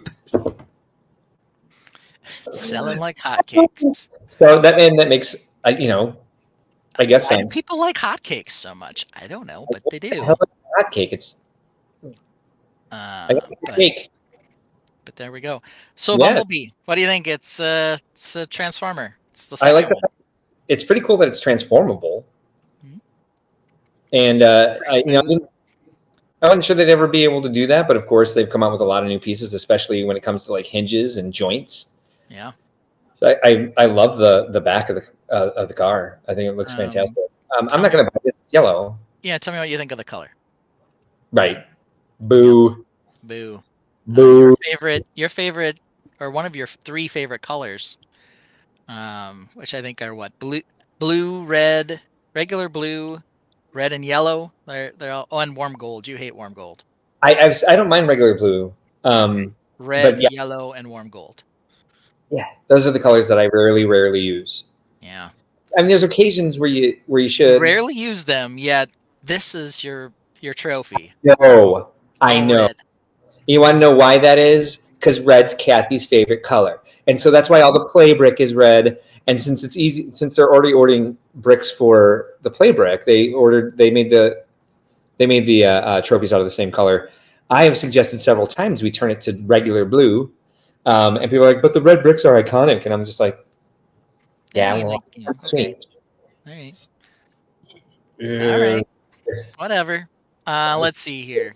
So Yay. I don't think we have a lot to say about this. My son was maybe accurate with just his kind of response. Hold that award back up, Sure. if you don't mind, please. Flip it over. Oh, it's just a bug in my hair. That's all. This And is what color is the? large group one. It's red. And what color is the plate? The plate is gold on this one. It's gold. So it's 2 of my favorite colors together in one. I suggested changing the brick to blue and the plaque to silver, and they're like, "But silver's second place," and I was like, "Shut up." Green. We also do green play brick, so that is definitely a possibility because a lot of our green brick has walked somehow. I don't know how that happened. Red is supreme to blue. All right. The second time one night, I'm going to kick somebody. There's also green play brick. Yes, this is true. And I haven't ordered new play brick since I bought the company, but green definitely needs to be ordered. Yeah, you'd be working hard to kick out like a quarter of our members if you kicked VMAC out, though. So. Right. Whatever. He's a subscribing member, and I'm like, what's it called? He's a channel member. There we go. And I'm like, no, he likes red. Yeah, I guess that would be going a little far. He likes red and race cars. That jerk. Ridiculous. VMAC, did you get to talk to the NASCAR Chicago street race people at all? I thought you might want to go over and meet them. I wish they would have brought somebody with them. I thought that would have been a good way to promote, but they started listening to me the closer we got to the show. They only wanted to be there Wednesday to Friday. Yes, Alex, and as we discussed, I would like to go in a different direction. But yes, this is. Yeah. Even if VMAC got kicked, Sarah would still stay. Now I see it. So now it's okay. Now I see that it's. Sorry, whatever. Yeah, this looks cute. Yeah, so this is a gift with purchase, Jules Verne. Yep. We've got some Jules Verniness here. It's a very, very cute looking piece here with the train and the underwater and the storybook and all that stuff. So good night, Charlie. So nice little piece here, hot air balloon. We got all kinds of Jules Verne adventure built into this one. Yeah. Did anyone in the Tainted, by the way, get one of the white bricks this year? Adam Myers is suggesting that we switch it to white to screw with the person who leaves the white bricks around, although they might be easier to hide. But that I don't think white is as fun for kids to play with. Although the point of it is to be one single color, and they can build whatever shape they want and just kind of unlock their creativity that way. And it's supposed to be easier for low stimulus families to have just one color to concentrate on, so they're concentrating just on the shapes. Supa says, gift purchase, just got this today. Oh, so this is already part of promotion. Yep, it's out just now. So a pretty good looking gift with purchase here. Have they done other authors before? I know they've done real people in settings a number of times. Didn't they do a Dickens one for Christmas one year? They did Dickens. They've done Galileo, I think was the last one. They did Eiffel and his apartment tower. So they've done a few real life people tied into something that they're selling. They did Hans Christian Andersen. Okay. All right, that's a good one. So we've got this cute gift with purchase. I don't know that I'm gonna go spend a bunch of money just to get this, but it's not bad. It's cute. I like it. Agreed. Same. Okay, let's talk about these. Oh, Pink Wheel did get one. I did see that one. Oh, so this is official now because I saw some really blurry pictures of this on Thursday. Yeah, so there's apparently going to be a Lego Star Wars animated series called Rebuild the Galaxy, where they're doing some alternate building things. This is kind of what I've picked up from the very little I know about this. Okay. But one of them is this here, the Dark Falcon. You can see we've got a Darth Jar Jar and an evil Rey and a white Darth Vader. So it's kind of this whole idea of an alternate universe. So we've got, I guess, a Sith Millennium Falcon, for lack of a better term. Yeah. So here it is, a black Millennium Falcon. What do you think? I'm not too crazy about it. Alex is saying that they did Kurt Christensen from the Lego group, but it is definitely, I'm looking at pictures of it now. It was Hans Christian Andersen. Unless there's a GWP I'm missing where they did one for old Kurt Christensen. They could have done both. Who knows? But yeah, when I Google it, it doesn't bring anything up. And I'm looking right now at the Hans Christian Andersen one. So Alex, since we're live streaming, if you want to Google that and just verify, and if you have a picture for it, just drop the link in the chat so we can take a look at it. What do you think of this? I'm not going to get it. I have 0.0% interest. I don't even really want the figures, even though they're kind of weird and different. I've got several Millennium Falcons, probably more than I need. I don't need a black one. I don't know what else to say. On the flip side, it's the minifigures that are going to sell them on yet another. The last thing I need is more black to sort, because dear Lord, that's my most unsorted color by far, because it's just in everything. Yeah. I think for look, it does look cool. I do appreciate that Star Wars is taking over the what if concept from Marvel. I think that's kind of what this series is going to be. I know people are geeked out about White Vader and Darth Jar Jar, yeah. Darth Jar Binks. There's been that weird theory that Jar Jar is some sort of evil Sith Lord for many a year, and now they're just going with it. They're like, yeah, sure he is. Let's just make him an alternate timeline, the evil Sith drunken master lord. So there we have it. And of course, Rey had visions in the new series about being evil with that dual fold down lightsaber thing. So definitely made a lot of sense, which definitely belonged in that third movie and really fleshed out the character. We need a banner that says sarcasm alert so we can put that up a little more often. Is it that hard to tell with me? I'll just do this one because it's right there. I don't have a problem figuring it out, but I know you. I've known you for a while. Let's take a look at this one. So this is far more boring to the extent that it is just literally a TIE fighter and an X-Wing, which might help it. But then they're like, you can rebuild it into a TIE Wing and an X-Fighter. Here it is. Okay. Oh, rebuild the galaxy. Maybe that's something that they do in this series? I suppose? Question mark? Well, I don't know how different this TIE fighter is from the last one. The wings look kind of squished. yeah. But I have a pretty good TIE fighter already, and I have 7 X-wings. But So another one where I don't know that I'll get it. yeah. What characters come with this? I'm sure there's something really exciting about these. Yes, Scala, which I don't think has anything to do with Scala Murder Mystery. I can't wait to talk about that one. I didn't take as geeked out as I was that you could see the ghost. I didn't take any pictures of the ghost. Yeah. And I think the only people who noticed it were the people who were standing around when I was like, "It worked!" I heard you. It's blue. There it is. I love it. You can see the ghost. It works. It works. It works. That was like the most I had relaxed all weekend because like pretty much everything's done for me by then. And then World of Light starts, and I'm like, I get a couple drinks in. They hit me pretty fast because I'm exhausted and I haven't eaten much. They should have swapped colors of the ships. I mean, yeah, something like that. But yeah, it's whatever.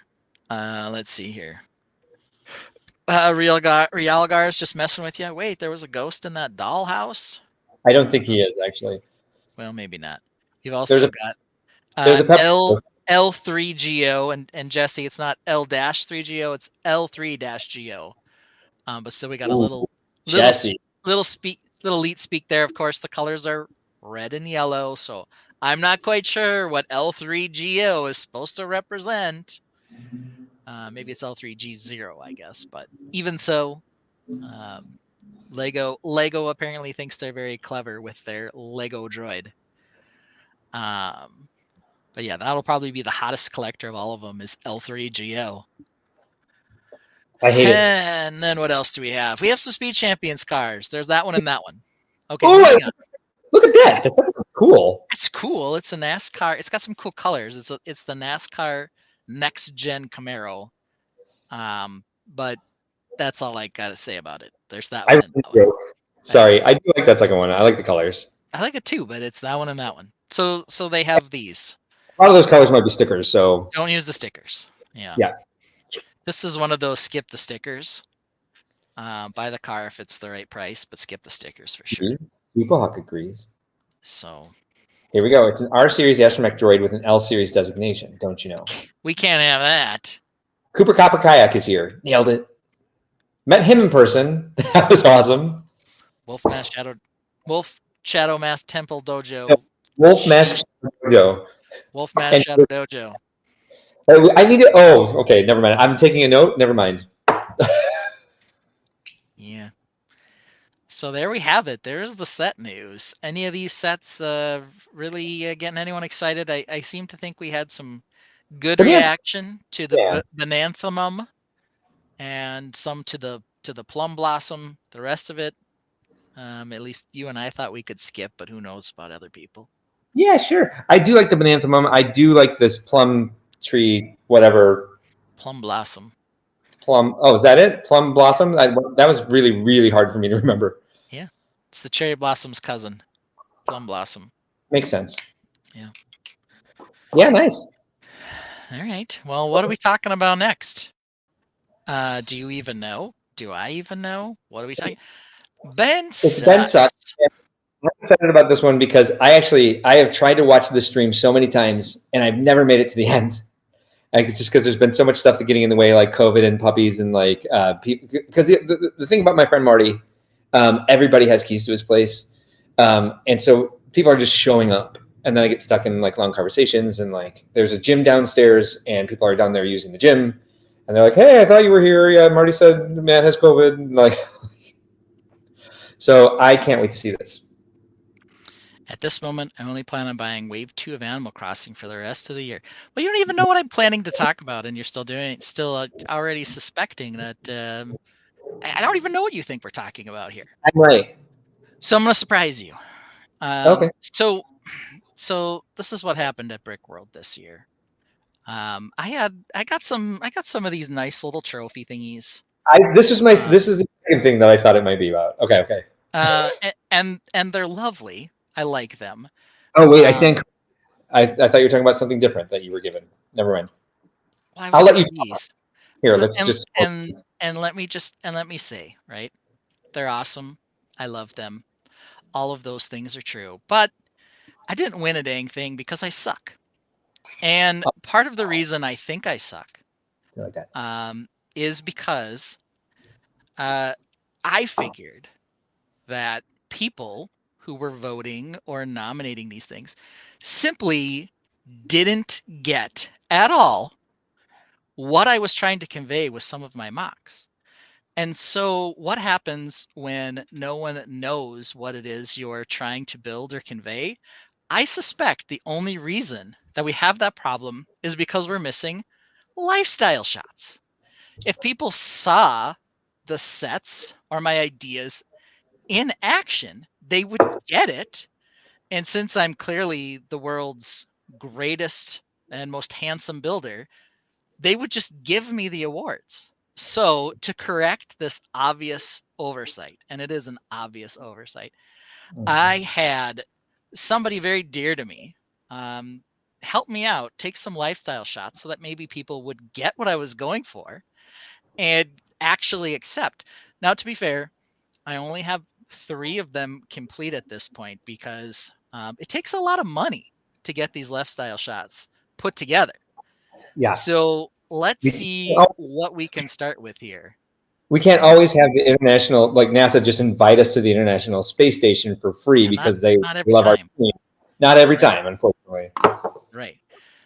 So the first thing that we've got going here is this beautiful lifestyle shot featuring one Mrs. Z's spouse.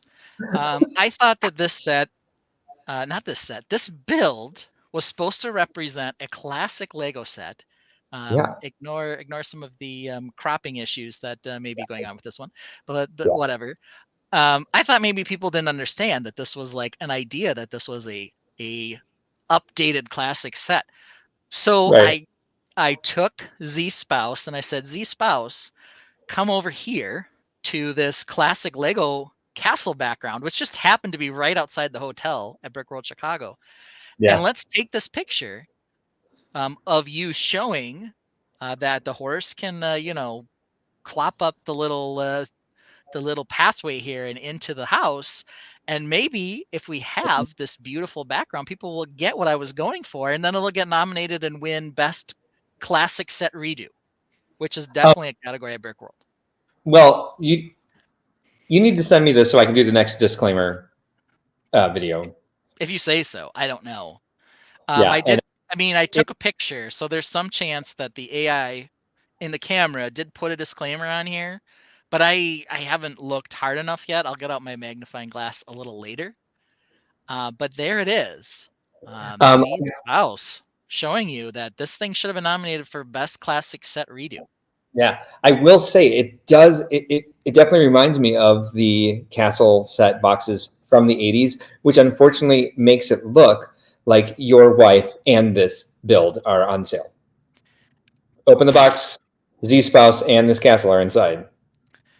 Yeah, well, okay. I mean, why not? If you could get one of these if you could get one of these Z Spouses in a box, Yeah. the things would be selling like hotcakes. Like, like we talked about earlier. They're, $79.99 for this thing. $179.99, $279.99, $679.99. Still a steal. Yes. Still a steal. Yes. Next thing we need to do when we do our lifestyle shots is we need to bring different table coverings, because I think all of our lifestyle shots we've only had, for some reason, black tablecloths available to us. So Brick Dad builds us here. That's not entirely true. Chris Cummings is here. That's true. We did have like the hippie blanket from your grandma. We had a weird reddish table at one point as well. We've had a couple of tables, but for the most part, they do seem to be black, and I don't know why. I don't know. I don't know how the hotcake comments just came in, but they did. Yeah. Well, on top of this embarrassment, there was another thing that failed to get nominated because why? Ben sucks. And that happened to be actually, this one did get nominated, but it didn't win. And I think maybe I know why. It is this build right here. I like to call this build the wolf in the woods. And what I think the problem was is people didn't understand that this build was supposed to be like in the woods. Right. So, I'm like, well, let's take it out to the woods, and then everyone will get that this build is in the woods. Ew. So Look what Brick Dad just said. need a yellow tablecloth. Where's it? Brick Dad, this. Thank you. Yes, yeah. This, sir, this. Yellow. But here it is. I thought you were good. Yeah, you also can tell here that I wanted the people to understand that the tree was made of Lego, this tree, not the trees in the background. So I wanted to demonstrate that by having Z's spouse take the tree off, show you could actually build and unbuild, right? So I think a lot of people were confused about this. It's The working. build was supposed to be in the woods, which is why it didn't get voted for. Right, Now right. that you see it in this setting, you would have voted for it. We have like 40. I'm not going to put them all up. There's like 46 comments that are like, oh, I would have voted for it had I seen it in this environment. Exactly. It's like it didn't have enough trees. How do you call it the wolf in the woods with what, like 7 trees? It needs a whole thing of these. V Mac Attack suggests that your mock looked better before the Snow White set came out. What does that even mean? I'm not even sure, VMAC Attack. But here's the point. Should have been voted for, but it wasn't in the woods, my bad. So here it is. Now, lastly, I would have to say of the 3. Yeah. Oh, yeah, needed a woodsman chopping wood. And then they've been like, oh. That could have helped. Oh, they're in the woods. Clearly, despite all the trees that are in the mock, they've been like, oh, they're chopping wood. They must be in the woods. Yeah, and then I get it. I understand my mistake here. What won? Because I think it was like amazing. Oh, it was the well, first of all, let's remember that I should have won everything. So it doesn't matter. You're being offered a Wonka ticket, man. So it's at least that good. Oh yeah, it was good. It was good. It got a Wonka ticket, but it didn't get the win, and I know why. The one that actually won was the one that Lewis did. The big D&D one, the Raven Spire one with the Raven at the top. Oh yeah, that sucked. How to beat you? I don't know. It's because that one somehow people understood it was a mountain because it was tall. Yeah. They just didn't get that mine should have been in the woods. Oh well, no, he had lifestyle shots. It could have been. I think maybe he was standing there. He only had one. This is the problem, right? I was in 2 different areas. Right? A raven on the shoulder. That's what I was in 2 different sections, so I couldn't stand in front of my mock the whole time and like be like, this is in the woods, right? And he was just standing there the whole time, like, look, yeah, D&D, look at this Raven Spire, it's on a mountain, and then people got it. Adam Meyer suggests that like the entry corners are the worst spot to be to get nominations, and let's just not repeat this or perpetuate this idea because I think that's false. However, you were in 2 different locations, and one of them was right across from our amazing collab that we did, and there were a lot of amazing builds on that table as well. That's one of the things that we did with our Brickle-rific trophies this year. Is I went around and looked at like what's getting lost in the shadows here, because there were some really great small buildings that like people just didn't see because there was so much amazing stuff around them. And that's where I tended to put mine, where like with the smaller builds that were on tables with gigantic builds that already had a lot of Gujiks on them, already had a lot of the tokens of appreciation on them. But that's kind of like, I don't know what the magic formula is for like, if you're building before you go on, I know this is a joke, but like, I do encourage people to build for themselves. I know your feelings are a joke, Ben, and that's what I said. I want to encourage people to build for themselves, and if an award comes or a nomination or a Gujik or whatever comes, it's great. But I mean, keep yourself happy because you're going to make yourself miserable if you keep trying so hard to like win something that never comes, and then you're going to start disliking your hobby. So just build that, and that is coming from a person who's won Brickworld Master, so take it with that grain of salt if you need to. But like, just keep yourself happy. I am pretty sure that's what I did. Because if you're spending your time going, how can I make this win? Someone came up to me and asked me, they were like, hey, we had this great dragon this year. and we put brick built wings on it because we were worried we wouldn't get nominated if we made our own cloth wings. And I was like, okay, first of all, Reed, this guy here in the back corner, most people didn't bend over to see the best part of the mock. Yeah, same with mine a couple years ago. Well, because it was on the floor. They had to literally plank to see the Pepper's Ghost in Oasis. But Reed used to do a workshop for making your own custom capes out of cloth. And I'm like, it's just kind of an accepted thing. If you want to make something fabric to add it, it's not considered cheating. It's not considered like fake. And I don't think like maybe it would change the votes, but it certainly wouldn't stop it from being nominated. But just build for yourself anyway. Build what makes you happy. Build the mock the way you want it to look. You put Mega Block in it if that's really how you want it to look. Don't bring that to Chicago. But build for yourself. It's a hobby. Make space fun. Yeah, if that was my goal, I wouldn't have brought 4 castles. I would have built 1 castle and then moved on to something else. But I build castles. It's what I do. Even though you hate them, it's a very odd. But that's how you enjoy your hobby, building. I freaking hate them. I love to hate built castles. But here's the last one. This is probably the most disappointed I was, because this one clearly should have beaten that ridiculously silly Zane Houston Dr. Robotnik mech in the back, which was just like this tiny little throwaway table scrap. I don't know why anyone even looked at his. But of course, we went through this whole thing of chonkifying my mech, and I chonkified a spider mech. It got a nomination, which was nice, but I'm not sure people fully understood it. Here we are. Okay. The lifestyle shot. I have a feeling people didn't understand that the spider mech was like breaking through a wall. The peeing spider, I've also been told, was like breaking through a wall and was scary. Like, ah! Now, I think if people had seen Z Spouse posing like this the entire time, Dr. Tiny Robotnik wouldn't have stood a chance.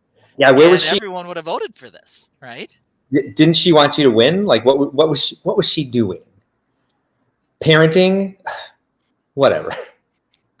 So, I mean, here it is. This, with this, I went outside.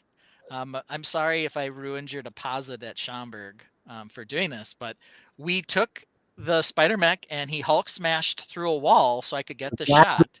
Oh, okay. Well, if that was you, that's fine. I get it now. Yeah. So if that comes up, just let them know. Yeah, it did. I just didn't know who it was, but now I know it's you. You can get away with that.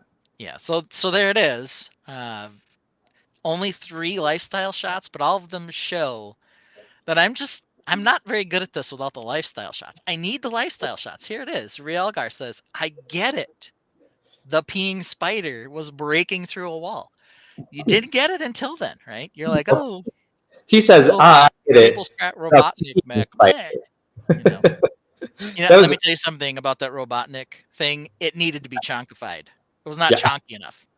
The year you chonkify all your mechs, like the smallest mech in the room wins. Tiny thing. I will say you did chonkify this so much that Rachel actually Z Spouse actually looks, well, too late now, actually looks photoshopped in. Yeah. No, she's not. This is literally the exact picture. I didn't mess with size or scale. I just pushed it through the wall, and she was like, here it comes. There it was. Something that's that big and is peeing is terrifying. Like that's an impressive chonkified mock. Yeah. I mean, I tried in the coordinators meeting, in the awards coordinator meeting, I was like, shouldn't we have like a best chonkified mock category? And they're like, what are you talking about? And I was like, oh, well, I tried to stack the deck for you. Yeah. Or scariest spider mech. I mean, this would have won. That is a joke, by the way. I would never do any such thing. But they ignored me. Stack the deck for me. Yeah. Here's the thing. I bet you barely even know what's nominated. You're just like up there, you're like, oh, here's stuff. People are nominated for things. I don't know what any of these are. I have known every year except for this year. I did not even open the nomination form. I didn't ask questions because usually I'm in the hall. I was in the hall while it was happening, but something else was going on. While they were putting the nomination flags out, and just zero idea. So it was kind of like when I was doing the award ceremony, I was the only person in the room who was surprised. Well, the Brickworld Master, of course. And I was like, cool, that got nominated. I'm like, oh, that's cute. So, like the few that like there were a few in there that I hadn't even seen on the floor. I was just like, oh, that is cool. So Brick Dad was staring at the murder house the entire show. Every time I went over there, I looked at Brick Dad's build, which was the Spider-Verse thing with the buildings that were at 45 degree, 33 degree angles, whatever they were, which was an amazing mock as well. Looked great during all the lights. Rialgar says, yeah, you in the classic space were as far from the center of Brickworld as possible.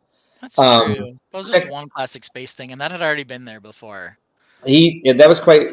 There was quite a bit of revamping done on that this year. He like minimized and then like really kind of put a lot of detail. And it looked really good this year. Rob used to be not a coworker of mine, but he worked at a bar down the street from the bar that Nicole and I worked at, and then he did work with Nicole for years. Yeah, build to get the kids going ooh and ah. Let's see where am I here. Let's see. Let's read these first before I put them all up on the screen. So this was Brick Dad's son's first Brickworld, I think, is what he's saying. And he was astonished with the fact people wanted to see what he built. Yay, award or not. That's nice. Absolutely. Absolutely. So Kevin Lauer is asking what you didn't like the hallway. I missed the conversation. That was Supa saying, "Oh, we weren't on the periphery of the hall. We were in the hallway." But that's of course because we were trying to get people to go to the activity section. We're so darn full in the hall with mocks that we can no longer have the activities in the hall. They had to be moved to a separate room. And Supa and Hawk, being kind of the ambassadors of the activities, were out in the hallway with their disc golf mock to kind of direct people into the fun part. And Yeah. Allie's given a an oof, something to consider, but really I think it is what it is on some of this. I don't have any issues with wherever I get set up. You never know. The hall is the hall. It's cool to have a great entrance. I think that's important. And I know with the awards coordinator team and like they're 4 to 5. I forget how many they have.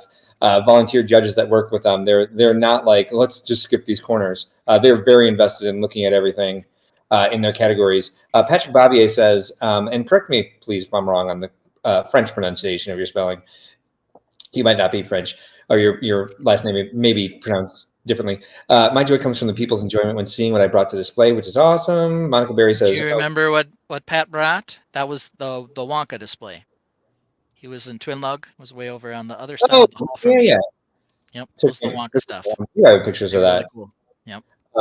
Am I pronouncing his last name correctly? Do you know? I've never heard Pat's last name. I just refer to him as Pat. Oh, okay, fair enough. Winning at Pat and Jessica and Lana. There's 3 of them. Monica Berry has found herself in the 1980s. Didn't realize her kid had left the house. That's good. I need my kids to not know when I leave, just to toughen them up a little bit. Right.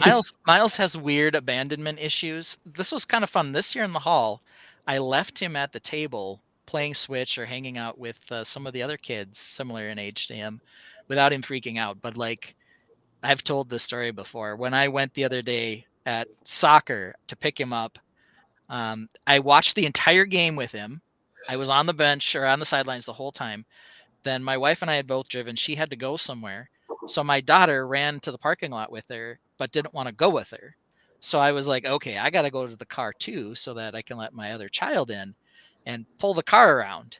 My son was convinced that we had left him there alone. You did when tell I was me just pulling the car around. I'm like, he's got these weird abandonment issues. So the idea that my kid would leave the house and I wouldn't know by himself is amazing for me and something I strive for every day, Monica. That's awesome. Jacob Schilling is here. He was part of our collab as well. Jacob. I was so glad he made instructions, but when I looked at them, I was just like, I don't have any of these pieces. I'm like, why is this so complicated? Because it's Jacob Schilling. It was Caleb. Caleb did the design, but Jacob built too. This is only the second time I've done that too. Damn it. Sorry. Jacob was not part of our collab. he did build something for the collab, He did. but he was not over by us for most of the time. He had that Last Supper mock. I don't know if you saw that one, but he was also in Milwaukee with it. But I know that one. Yeah, the joke here is that his original build for the Last Supper, none of the characters had feet. So the table was there and there was nothing underneath, but it's a 3D image, so you could tell nobody had feet. Somebody called him out for it, so he put feet on every single character this time in the display. And we were talking about how the Spider Mech only has 8 feet, up from 6 feet last year. So now I need to do like 16 feet to keep pace with Jacob. Right. You need a centipede mech, which will freak me out. So he's saying the problem is not that people didn't know it was breaking through a wall. It just doesn't have enough damn feet. Jacob, I hate getting people's names wrong, and I really never wanted to mix the two of you up. So now that I've done it twice, I really feel awful. Like that is that's not a thing I do. Good with names and faces. I know, and I didn't want to be one of them. I know. That's really basic. I love Jacob and I love Caleb. But yeah, they're both awesome. Prior to that lifestyle shot, Lego Team B thought that was an advanced pizza dough kneader. Makes sense. I can see why people wouldn't have got it. Right, because Z spouse would never be afraid of advanced pizza dough kneader, but then she'd have money out, like trying to buy it. It needs people. You need sticker people in your lifestyle shots to really sell these. All right, so I do want to see what was said here. Supa says it was great to be a bridge to help show people the interactive room. Not so great because we built for World of Lights and couldn't participate because the lights are on in the hall all night. We can't turn those off. I'm not sure they made the judging. That's a really good point. Not sure that the judging was made.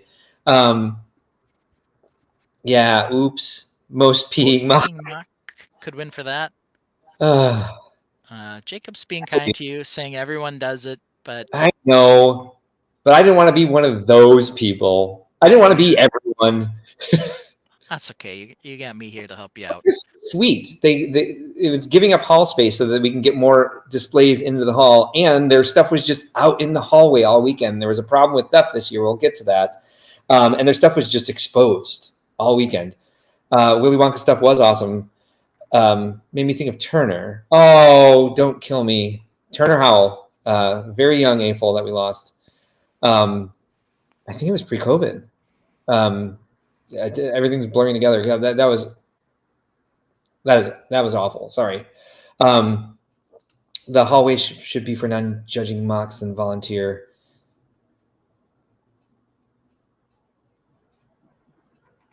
Oh, of course, yes. Sorry, took me a moment. And nope, Ben's eyes are moving. Yeah, the hallway was really busy. Paige and Leslie helped us a ton with the public crowds. Yeah, Lowers are good at fulfilling requests. All right, we don't need to go through all this. I'll read through which ones are pertinent. So Ben Sucks is over. What's next on the list? Well, I do still suck. Borderline. We're talking about Close Call, and I want to go controversial today. Oh, come on, man. Highly controversial. I want to talk about something that Mark and I have now experienced firsthand, and that would be this. Sorry, I was double thumbs upping Jesse's comment here. You were not doing this because I don't know what it is yet. We're gonna take a look at you. Oh God, I hate this thing so much. What is this? What is this, Mark? You can tell me what this is. That's a fun hole. This is a fun hole minifigure. All right, and do this thing with it so it can focus. I mean, because people need to see the monstrosity that you helped them create more by purchasing this, sir. Yes. Shame. So shame. Here's the thing. You can see Mr. Funhole Man here. His arms are terrifying. His whatever the heck this is, his fupa butt thing is terrifying. His fupa / butt thing. His jowls are terrifying. He's got jowls. The junk in the trunk on this thing. I gotta tell you. So I think that Funhole was doing their best to avoid some sort of Lego suit. However, the pieces that Funhole produces are Lego compatible, and minus the fact that they don't have names on the studs, the pieces themselves, color-wise, quality-wise, texture-wise, are exactly like Lego bricks. Here's a couple of them together. Sir, slow your roll. Slow your roll. You dove directly into this without any sort of explanation. If people are wondering why we're Okay, talking, what's a Funhole? Welcome to Blockleverse, no souls around.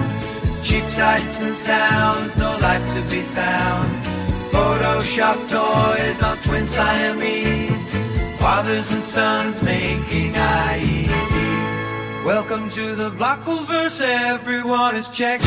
Water slides are funny, hands are grotesque. Car pest police, house cake topped off. Minnie's passed out, her head's popped off. Welcome to the Blockleverse, where dreams distort. Bad Photoshop, orphans in an eastern port. yes, that's what we're talking about. That should explain it to everybody. Yeah, so so the Blockleverse is some strange land that we found while perusing Jeff Bezos's garage sale, also known as Amazon.com. And well, I think our first trip into the Blockleverse, we discovered something called Funhole. Funhole, you say? Yes, Funhole. Here's a Funhole box. Delight day and night. F dot hole for Funhole. It's Funhole with a W for hole. Like fun for the whole family is kind of like the idea here. And when we were there, we came across Funhole, which produces videos instead of lifestyle shots for all of their builds, which all also contain lighting kits.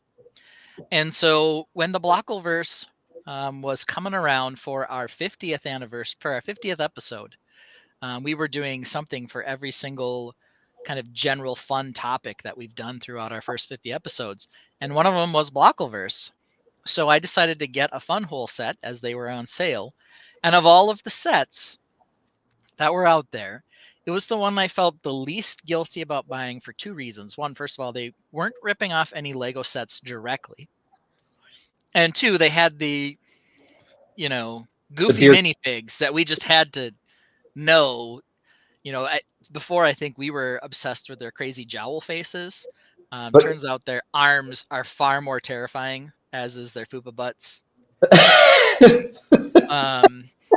But here's my borderline / close call question. Oh no! Assuming Yeah. that Funhole hasn't violated any form of copyright or trademark law in what they've built, The only ones left of the is it acceptable to buy Funhole? They are not copying any Lego sets. They're doing their own designs. The quality of the brick and the plastic is good.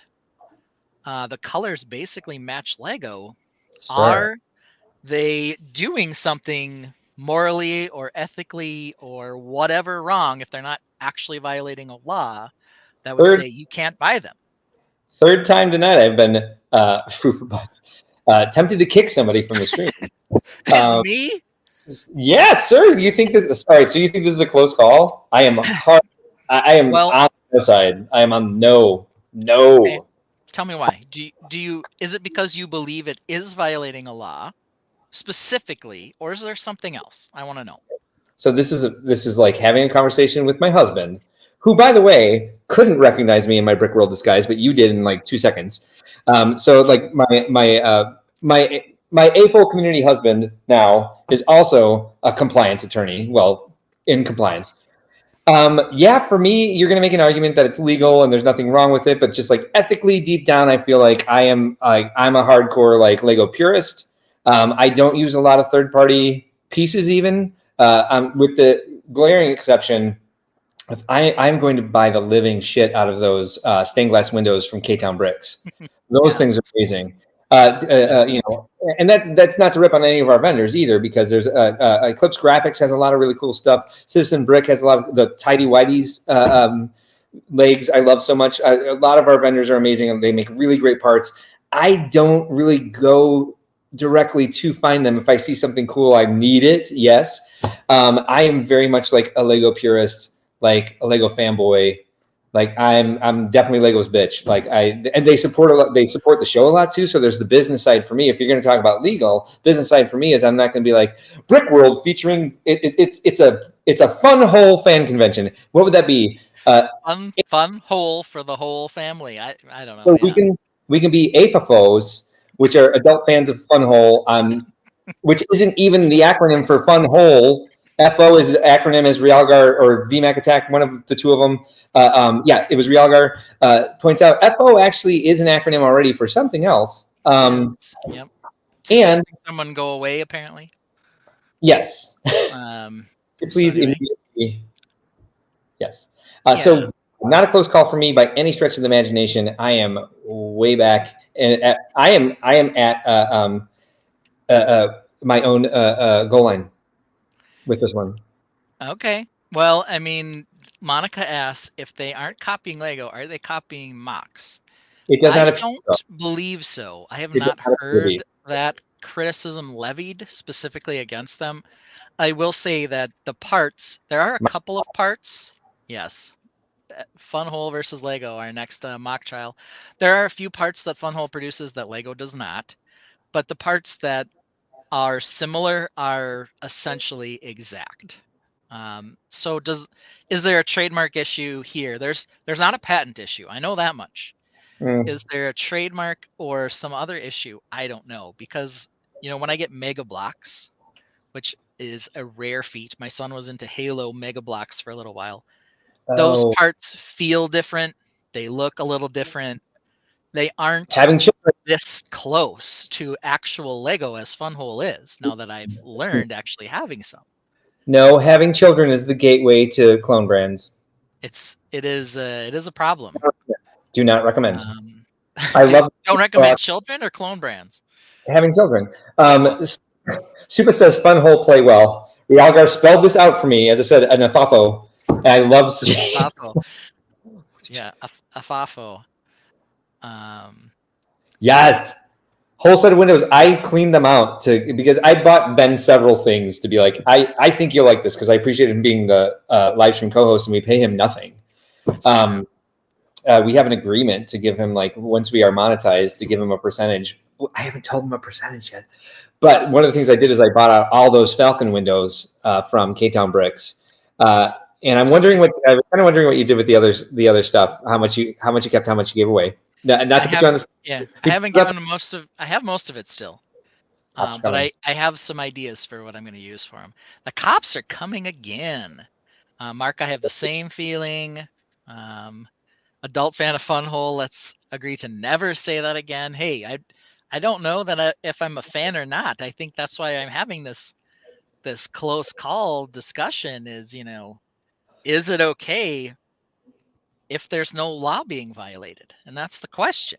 If it's against the law, or they're not so much for me, but if Funhole is violating something with Lego, I can't even consider, ever buying one, because I wouldn't support that or want to support that. But if they're not doing anything legally wrong, is there an ethical problem? I don't know. I'm not sure. This is a very nuanced, close call. So here's my question for you. Are you going to buy more Fun Holes? I don't plan on it. But I will say that the quality and color of the bricks is regular Lego minus the printing. That's what it is. I'm going to cut your mic. I'm just going to tell you straight up. That's what it is. Yeah. So what are you going to do with your Fun Hole now that you have it? After I'm done building this one, it'll probably go on its own shelf, so it doesn't get mixed in with the regular Lego. Oh, so it gets that's about it. I don't know. On a wall? You're going to put it on a shelf? Well, if I can put it in a box, I guess. Yes. Belongs in a box. I don't know. So you want Clutch Power Lego Team BS, exactly like Lego. It's good. So they probably reverse engineered a Lego brick and then sanded the or filled in the Lego logo on the mold. on the mold. Yeah, So Monica I mean, says, "Do I have the same reservations about Mega?" No, I don't. But they're different. The quality is different. The colors are different. The yes. pieces are slightly different. The I ones mean, from Funhole are exact. this is nowhere near as bad as ST Pro, which isn't even like full. That's not Lego compatible. It's not. Compatible. But I can't remember what was the name of the one that we looked at first. It was like the There's a worst. bunch. Cherry Vitality Beach. Yeah, like those are the ones that are clearly like they're a lot of the sets are exactly what Lego has. So I will say this, I will give it this much. Is it unethical? I don't want to find that line. I will say they are better than the ones that are directly ripping Lego off because they can't, and they're 10 times better than the ones that are ripping off fans by reverse engineering their mocks and selling them, like Yep. Crystal in our chat. Yep. And also Redco Kid in our chat. Both of them had the same thing happen to them. Yeah, that I wouldn't stand for at all. Have they though? I disagree with this. Brick Dad says that Funhole is providing sets for things Lego isn't doing. They're kind of just Castle. They have a From what bunch of stuff. No, they have steampunk. Oh, that's true. Okay, they have the steampunk. They have a few. Kind of cool looking. They We don't have do a no few. Lego. We don't do no Lego. I mean that's great, but I don't. Since I don't buy sets anyway to build them or play with them for that matter. I don't need. I can do what Lego's not doing. That's the point of Lego. You know. It's true. That's true. And I can tell you right now, I'm not going to buy any Funhole for these stupid figures. They are horrible. I hate everything about them. I would say if Funhole had like just a loose bricks pack and it was like, considerably less money than buying a bunch of 2x4s on Pick a Brick for me to like create my interior structure when I'm building tall stuff, I might hide some Funhole inside my my creation. And actually, to be fair, if somebody wants to do that and they have limited means, because we don't want to make this like a rich person's hobby. I would find using Funhole the same as using like insulation foam or a cardboard box or 2x4s to build up something that you want height with instead of using Lego brick to create that structure. Yeah. Well, So I mean, I will say the one thing to note is Funhole's not. It's cheaper, but it's not like ridiculously cheap. It's actually still a fairly premium product. Oh, screw that then. So it would be a little more challenging. I'm not saying it's Lego premium. This set that I'm not finished building yet from Funhole, I think it cost like $80 or something. It was on discount, so I spent less than that on it because they were having their second Funhole anniversary or some funny name like that. The Lego version would probably be like $120. So it is less expensive, but it's not like the $30 things that you're finding from, Cherry Vitality Beach. Calm down, Reed. The thing they're doing most with pieces is jolly heads and fupa butts. Derby is asking. I've never even heard of Funhole. Yeah, well, because you didn't spend either. You didn't spend 3 hours on Jeff Bezos's garage sale with Ben and I, with me and Ben, or Ben and me. Grammar is one evening where we just discovered like clone brand after clone brand after clone brand, and the Funhole surprised us all. Like VMAC or Realgar, I don't know. I'm screwing the two of them up. Mentioned like sometimes that will happen, say at a gas station. That's sometimes how we felt with some of the brands that we found. Funhole was one of them, and I think the worst thing about them is their branding. Yeah, I want to be clear that there have been other groups like Lepin, I think was one of them, that are doing exact Lego copies. That is not okay with me in any way. Same thing, like Mark said, if you were taking a set that already existed and doing this, not okay. But if you're doing, if your pieces look the same but your mocks are completely different and there's not a law violation, it's hard for me to say that it's a problem. It's clearly benefiting from the Lego ecosystem, but is the fact that it's basically exact without the word Lego on it a problem? I don't know. Papa Rex, that is exactly what I'm saying. Put some fun hole in the mock cavity. You're saying that that mock would have a fun hole soul. Yes.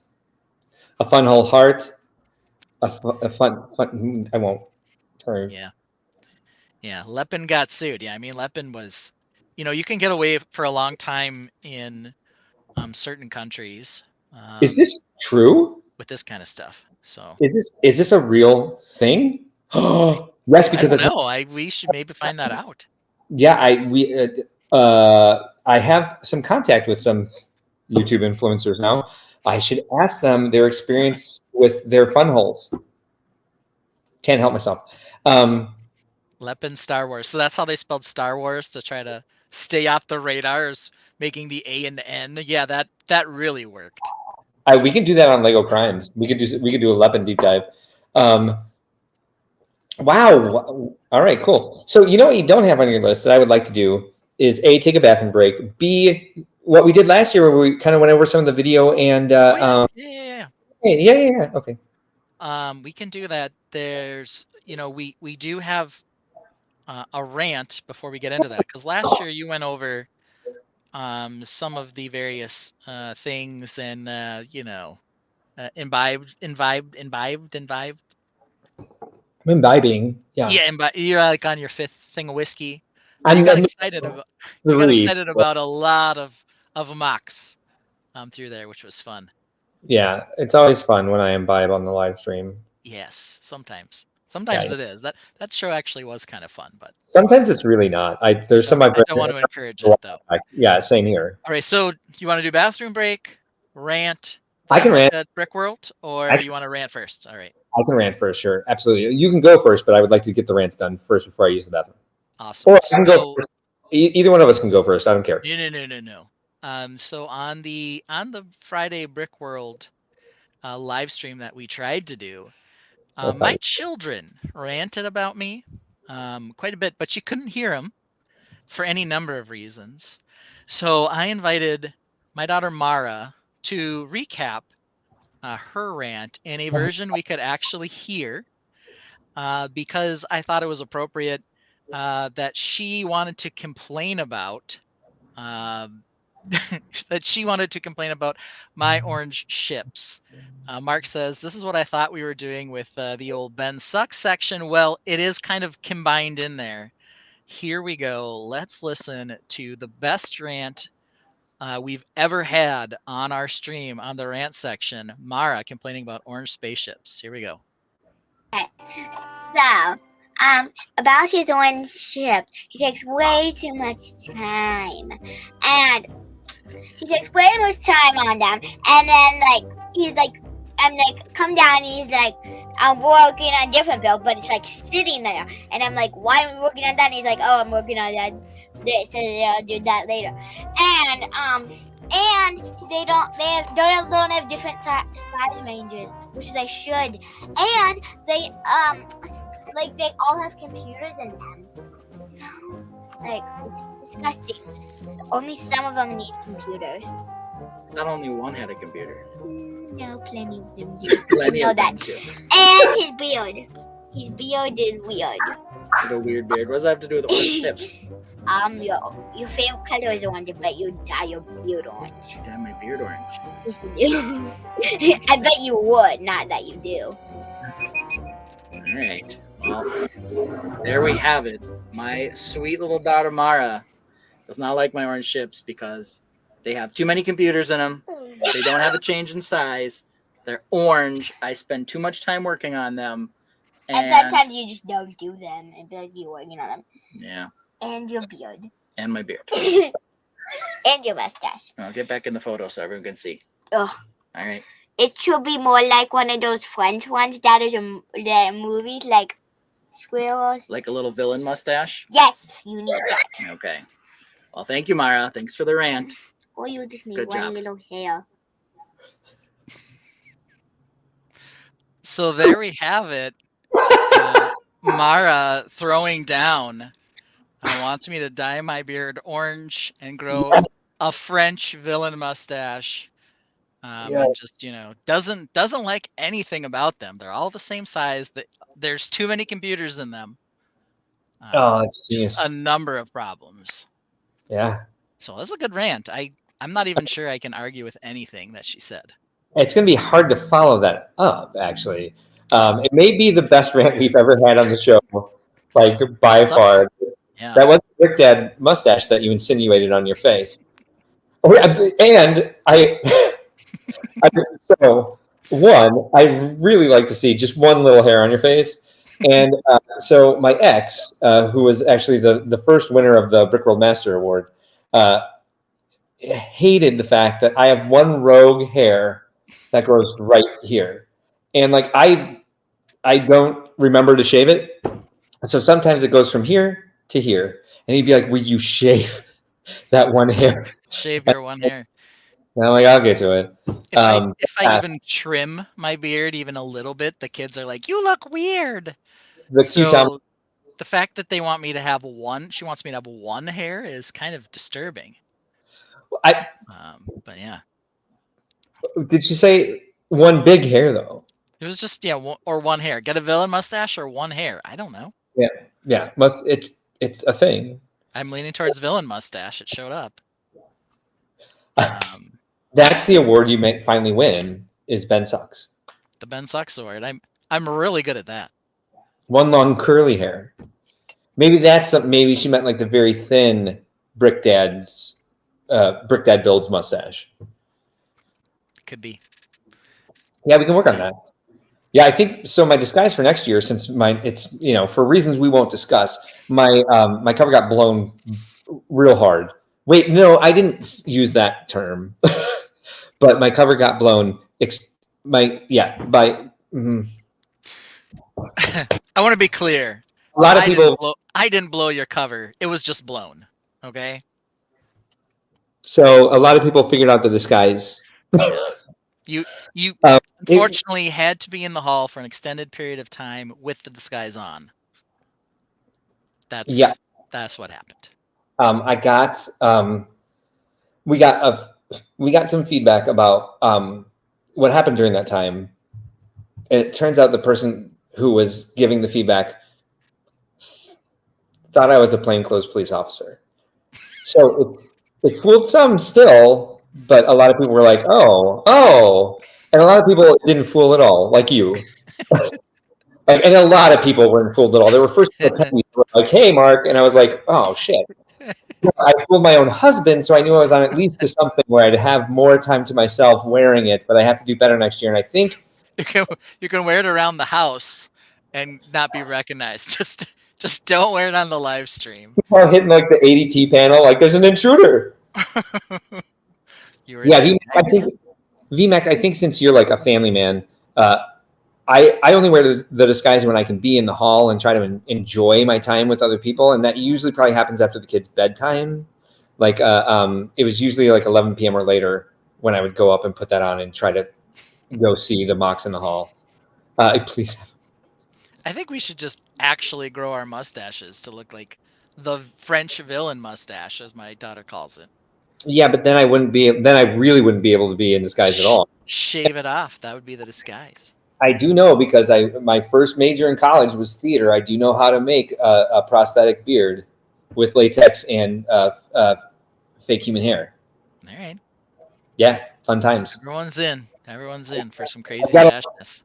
A long resume, useless crap. I can make a freaking prosthetic mustache. And I can make a fake nose, actually. That's what I should really do, because my nose is rather prominent. Yeah, there you go. Make it even more prominent. The nose plays. The nose plays. All right, are you going to be able to rant before you got to go to the bathroom? Yeah. All right, I'm going to grab some piece of cake and a timer here. I'm all discombobulated because we pre-recorded that one. How crazy was that? The cutometer did explode. I agree. Cutometer is what I like to call it. The cutometer. I think that's a good one.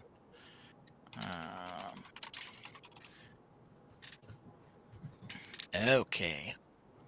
Here's a place called 321 Timer. How fun is that? Let's try that one. A new timer. Maybe I'll make a video of a timer. Wait, no, that'd probably pull too a song for a timer. That'd probably pull too much attention from the rant itself.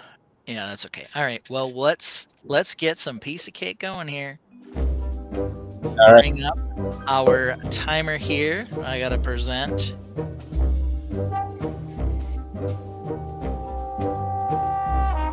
Okay.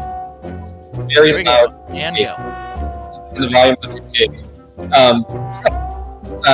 This is be one of the funny. If you go to a Lego convention and you think it is a good idea to walk around and pocket things that do not belong to you, can you please, instead of doing that, find the nearest busy street and walk your ass out in front of a bus, because it's going to be an easier end for you than what happens if I find the people who were stealing from people this year, especially the person who was stealing from one specific person. So much was taken from them, and they were different looking than everyone else and the most people in the room, and they were on their own, and made them feel targeted. It's not going to be a good life for you if we find out who you were. I think stealing from other Lego fans is absolutely disgusting. And if we ever find anybody doing that at one of our shows, they will be banned from the show for their fucking lives. Okay. That is both powerful and true. Yeah. It was not cool. Mm-mm. Sometimes, and here's the thing. Shaking. There's no stealing in a Lego haul that's ever okay. If you are stealing from somebody who you don't like for whatever reason, it's 10 times worse. Mm-hmm. There's the it's already so bad you should get kicked out, and then the it's so bad you should get kicked out and hit by a bus. Type levels that we're talking about here. So don't do it. And I really want to reduce that tension now. And so I'm glad Superhawk has been here all night, because Superhawk, once they learned of the situation, they took it upon themselves and enlisted Paige and Leslie with them to get as many Gujiks as they could from people, the tokens of appreciation, the stickers, the little builds that people do to tell them that they like what they built, to bring to this person to make sure that they felt welcome and appreciated. And when I talked to this person, they were still pretty upset about the way they felt, the way that made them feel. And they chose to stay positive. They looked at all the positive that happened. They looked at all the support. They really appreciated what Superhawk did for them, along with Paige and Leslie's help. But that person, unfortunately, had to choose to look at the positive instead of the negative. And so many people there had the opposite experience, where they didn't have to make that choice.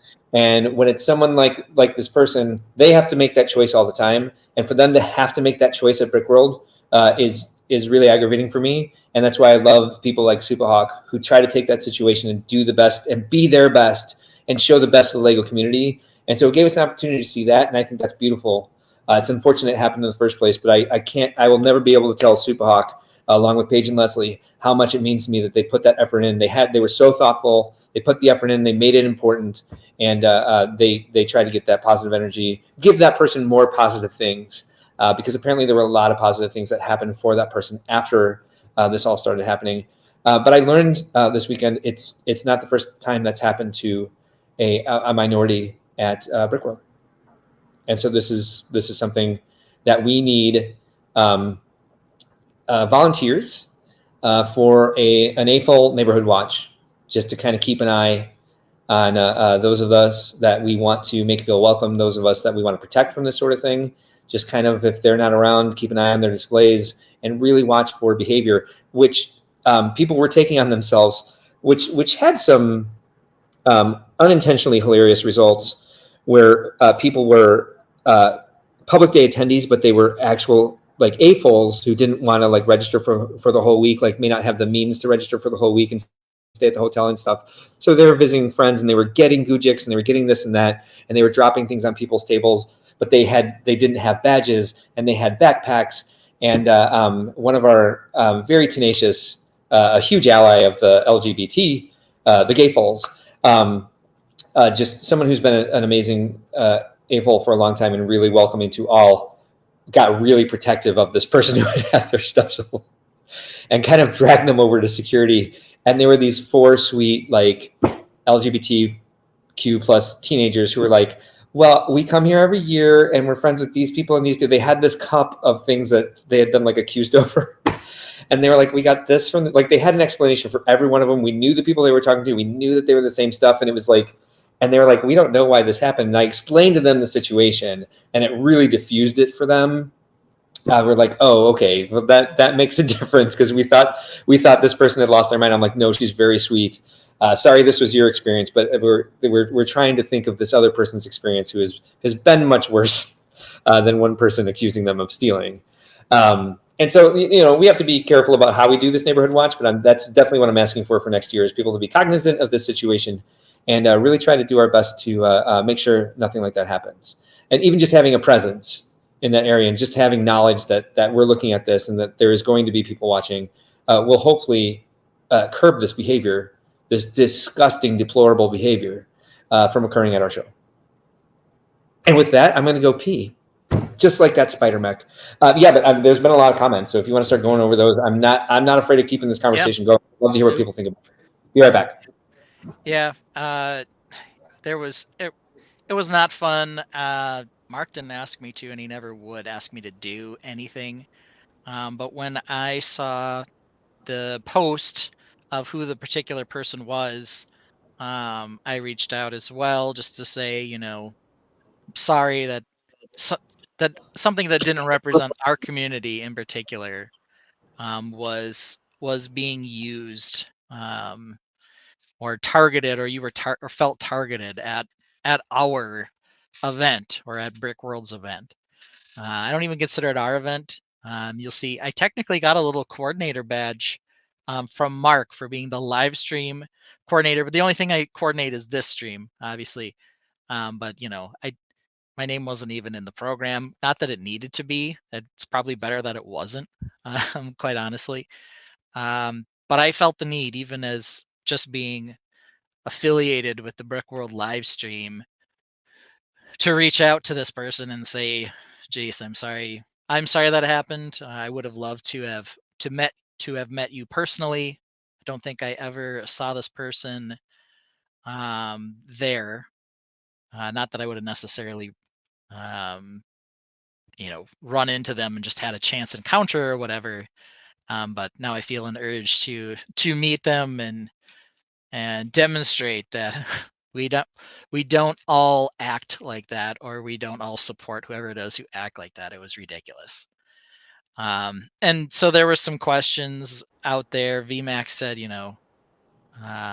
we had pieces from our mock stolen Friday. Mac was tampered with after World of Lights. Our mechanisms were broken, and we couldn't be shown to the public on Sunday. So I mean, that's not cool either. No. The Lego Team B mock was very cool. It had lights and motion and some more motion, some spinning, and then some movement in the water, as well as a bunch of lights. And it did get nominated for special effects. Nominated? Did it win? I don't even recall, but a very cool mock nonetheless. So there were some other factors in there. Hopefully you didn't notice or see anybody taking any Gujiks or trophies, though. So Lego Team B, as serious as we talk about this, the words we're choosing to use here still sound humorous. So they're definitely not humorous. That was not funny. We don't always like to be serious on this show, but Mark was quite serious during closing ceremonies. Are we taking it seriously enough? The other thing I will mention, this is the first year that I am aware of, and I don't think Mark wants to talk a lot about this, but there was someone removed from Brickworld, kicked out for poor behavior. And if you're caught stealing, there's not even a question about whether or not you're going to get kicked out. You're gone. You're not coming back. Period. It's always the problem, just like anything, right? If you don't find the person or you don't catch them in the act, it's really hard to boot someone out. But it sounds like people were trying to police it. Even a little case of a mistaken identity there, unfortunately, as well. But yeah, I would say for the most part, there might be other cons where stealing is a theme. It has generally not been the case at Brickworld. I've never felt like Right. Yeah, see, Lego Team V, same problem, man. You had a couple lifestyle shots to show, like, if there was a lifestyle shot of Lego Team B pressing the dragon head to make the stuff turn on, everyone would have voted. Yeah. End of discussion. But yeah, it hasn't been a giant issue over the course of time. It's No. unfortunate that it cropped up this year. This is the first I've ever heard of it, and it's awful.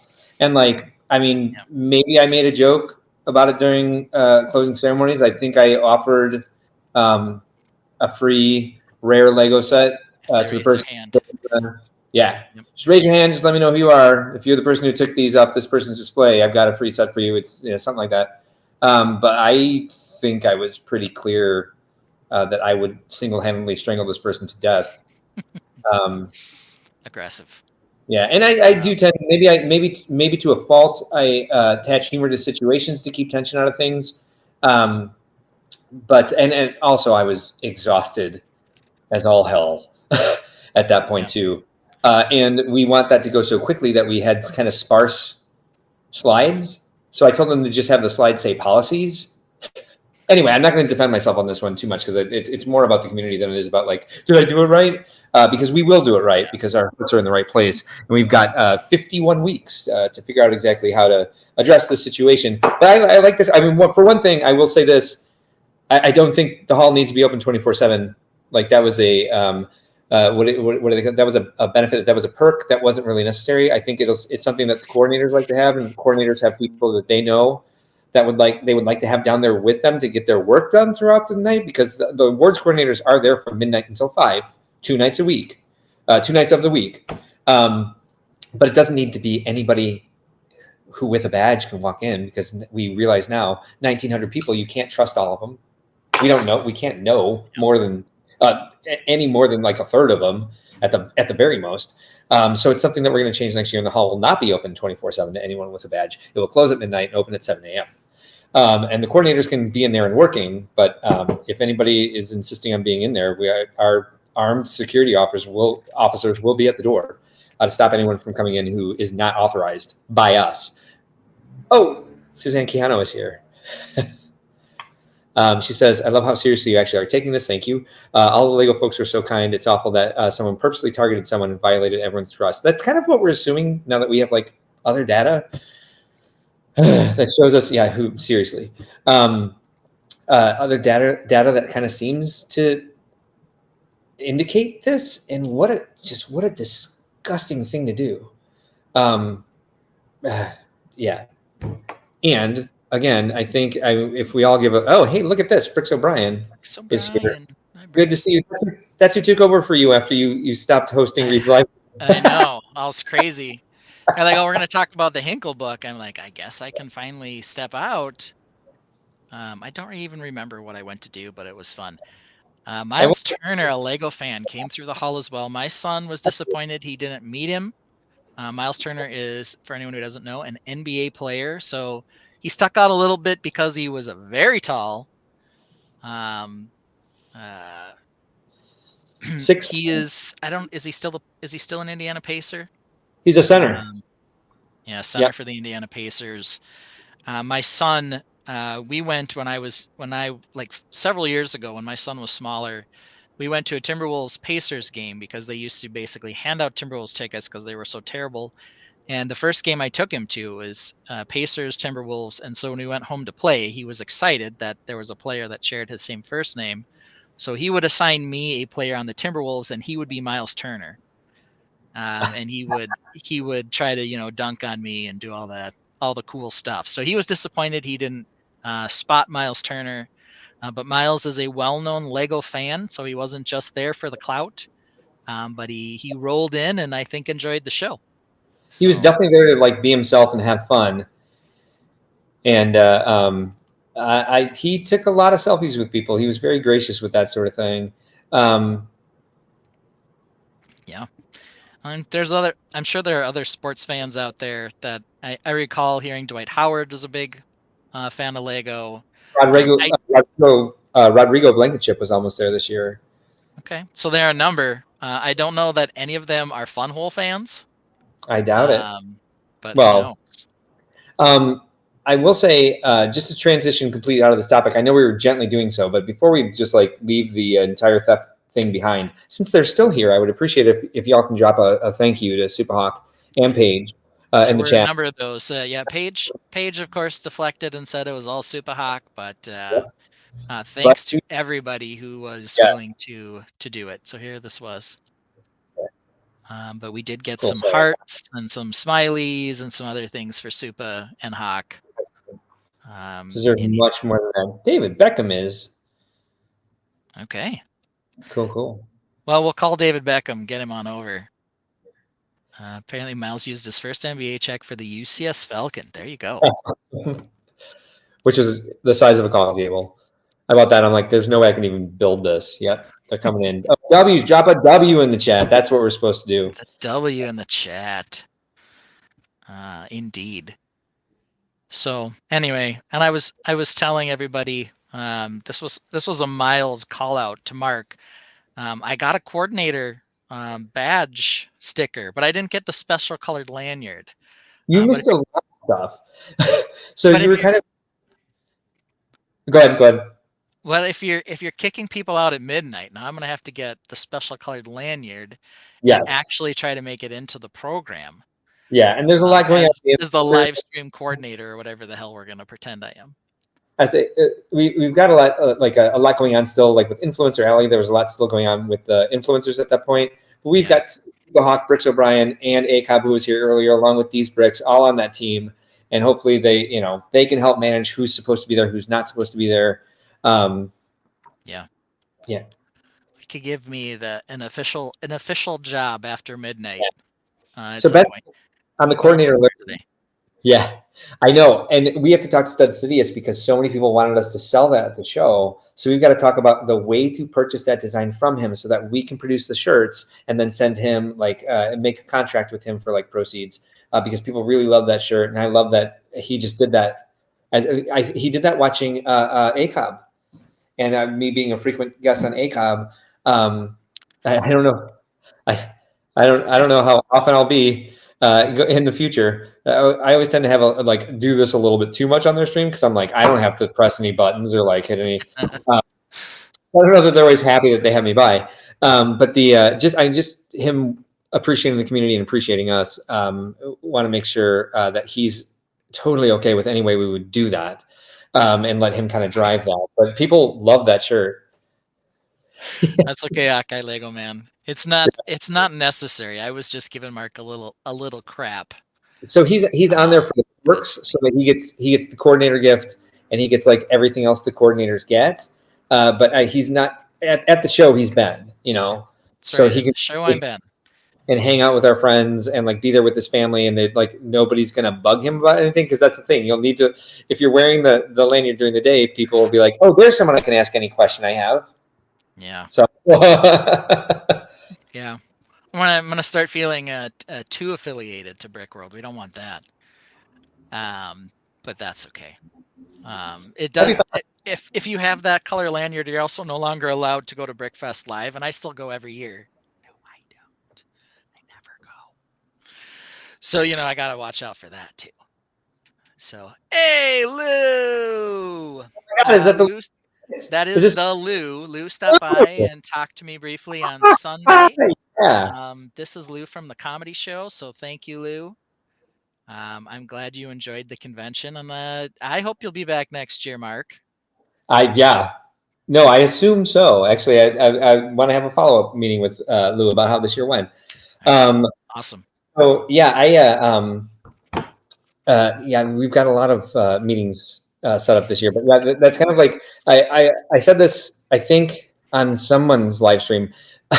Maybe it was ours. I don't think I was on ours. Oh, that's right, because we couldn't hear me. Yeah. And I got to the slide from opening ceremonies that's usually what's new this year, and I was like, there's actually nothing new. We're just trying to make everything that we work better. So I took the slide out altogether. I think we got a good formula. We don't need to keep adding new stuff. And we certainly can. But we really just try to solidify everything that we know everyone enjoys. So Anyway, Yeah, there's a number of things that we don't miss. The comedy show is one of them. The Whose Line Is It Anyway-esque show. It's been Yeah. on for 3 straight years. We've gone all 3 years. My son loves it. It's probably his favorite event. And what I really appreciate from Lou and his team when they come, they definitely immerse themselves in the Yeah. Lego world. They're fans. I can tell several of them are straight up fans as well, but they definitely immerse themselves in being an AFOL for the show. What they're talking about is what the AFOLs are thinking, which is great. It's still comedy and it's still hilarious. But it's one of my favorite things. I don't know if you're able to make it, Mark. You're probably running around like a chicken with your head cut off every year. I went the first year, and that's what impresses me is like I see the same actors, a lot of the same actors coming back, supporting us the same. There's the one guy I always see, and I notice him because he's a bear, But he was Pete Buttigieg the Tall first guy year. with yep. Yeah, so I'm just like, oh, Pete Buttigieg came back. Hey, did they call you out during the show at all? No. Okay. No. I should have. They had a lot of people they wanted to call out, and they had the Lego Masters in the first row. But I did let them know exactly who you were, though, and while you were walking in, just in case they wanted to, like, at least throw a couple digs at you or something. I gotta hide. But I'm sure I'll be in next year too. Yeah, there's a lot of fun with that. They do use several Lego Masters, but they've used Philip Stratsma all 3 years because he's actually a Funny. surprisingly good Yeah. improv comic. I know. He's done his first year and this year were really good. His second year one was pretty good, but he destroyed it the first year. They keep pulling him up there, and they should. He's really funny. So a shout out for Phil too. He does a great job. Philip is also our new attendee coordinator, and he's like, he loves it. He's really taking that seriously. And new attendee orientation was packed this year. We got to get that. We need a bigger boat for that. And just the first year, I was like, we've got to get him a microphone because he's just like so soft spoken and kind of like his shoulders are hunched over and just like, but the confidence that he has when he's up there and he's playing is really fun. He's got lots of dad jokes too. I'll tell you that right now. Let's see here. Apparently, Reed says that the garage sale was pretty good. I said we're having meetings this week. We're having meetings this week. We're not having meetings right now. That was not an encouragement from anyone in the chat.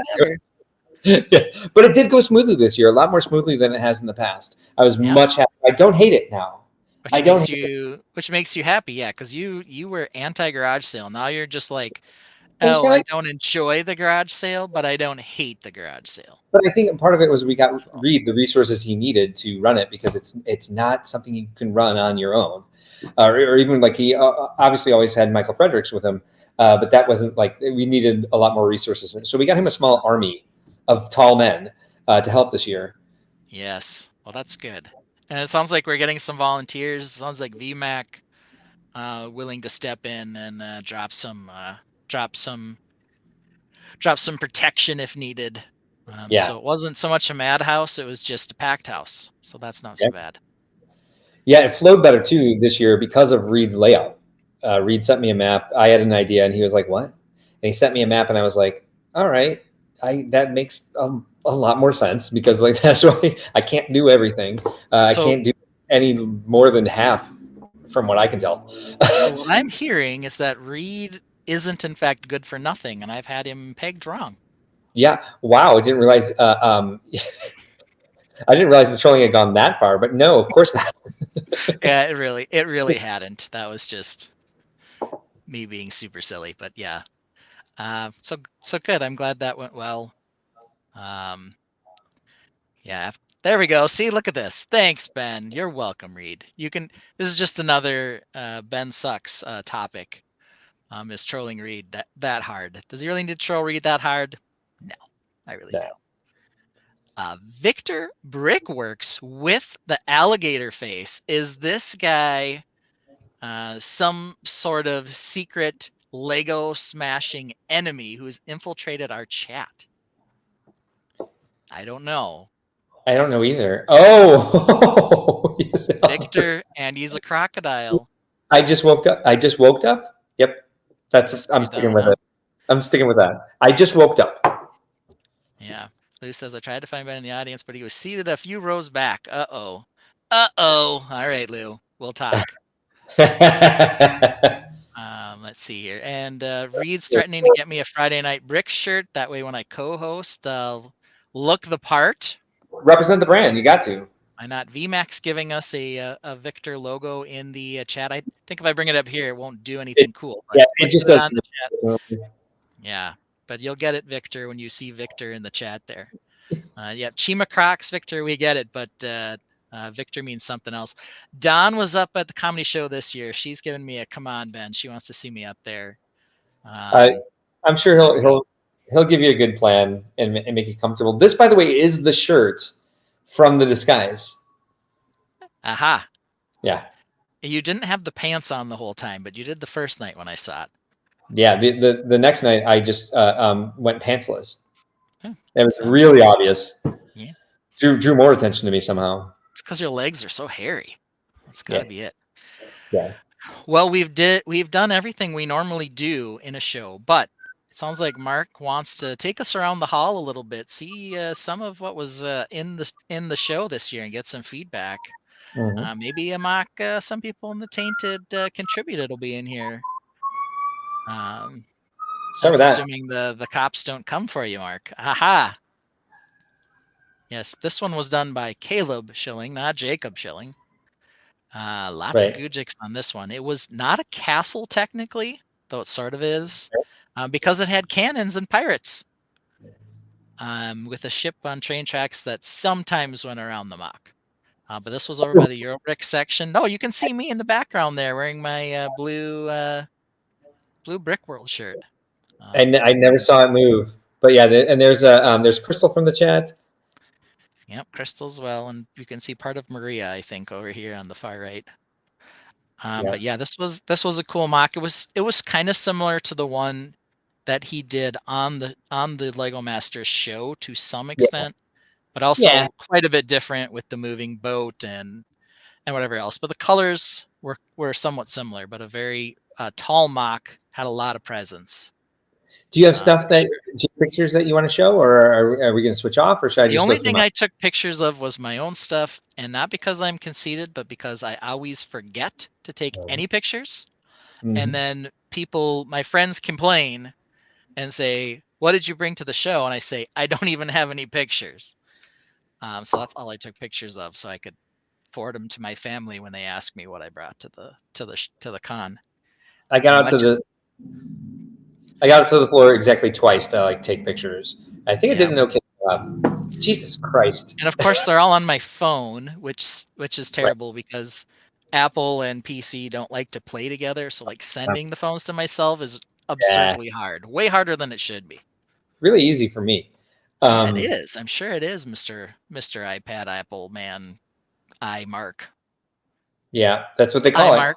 That's what I'm going to call you, is iMark. Yeah, John's got the same problem. I don't take pictures of mine either. Yeah, it's like if I forget, it's done. I know this mock is from Ted Andes. Yeah. It was cool. I always stop by and talk to Ted. He is a really nice guy. Really like Ted. It's funny, the first few pictures I took just happened to be things that got nominated and or won. This is early in my journey into the hall. Yeah. And they're all things that were on the mock. I'm sorry, on the nomination and or winners list. I mean, if they were winners, they were definitely on the nomination list. Duh. But this really spoke to me. I love. I've used those pieces before to try to make windows and kind of Norse interlace, and I took this close up of it because it was my favorite.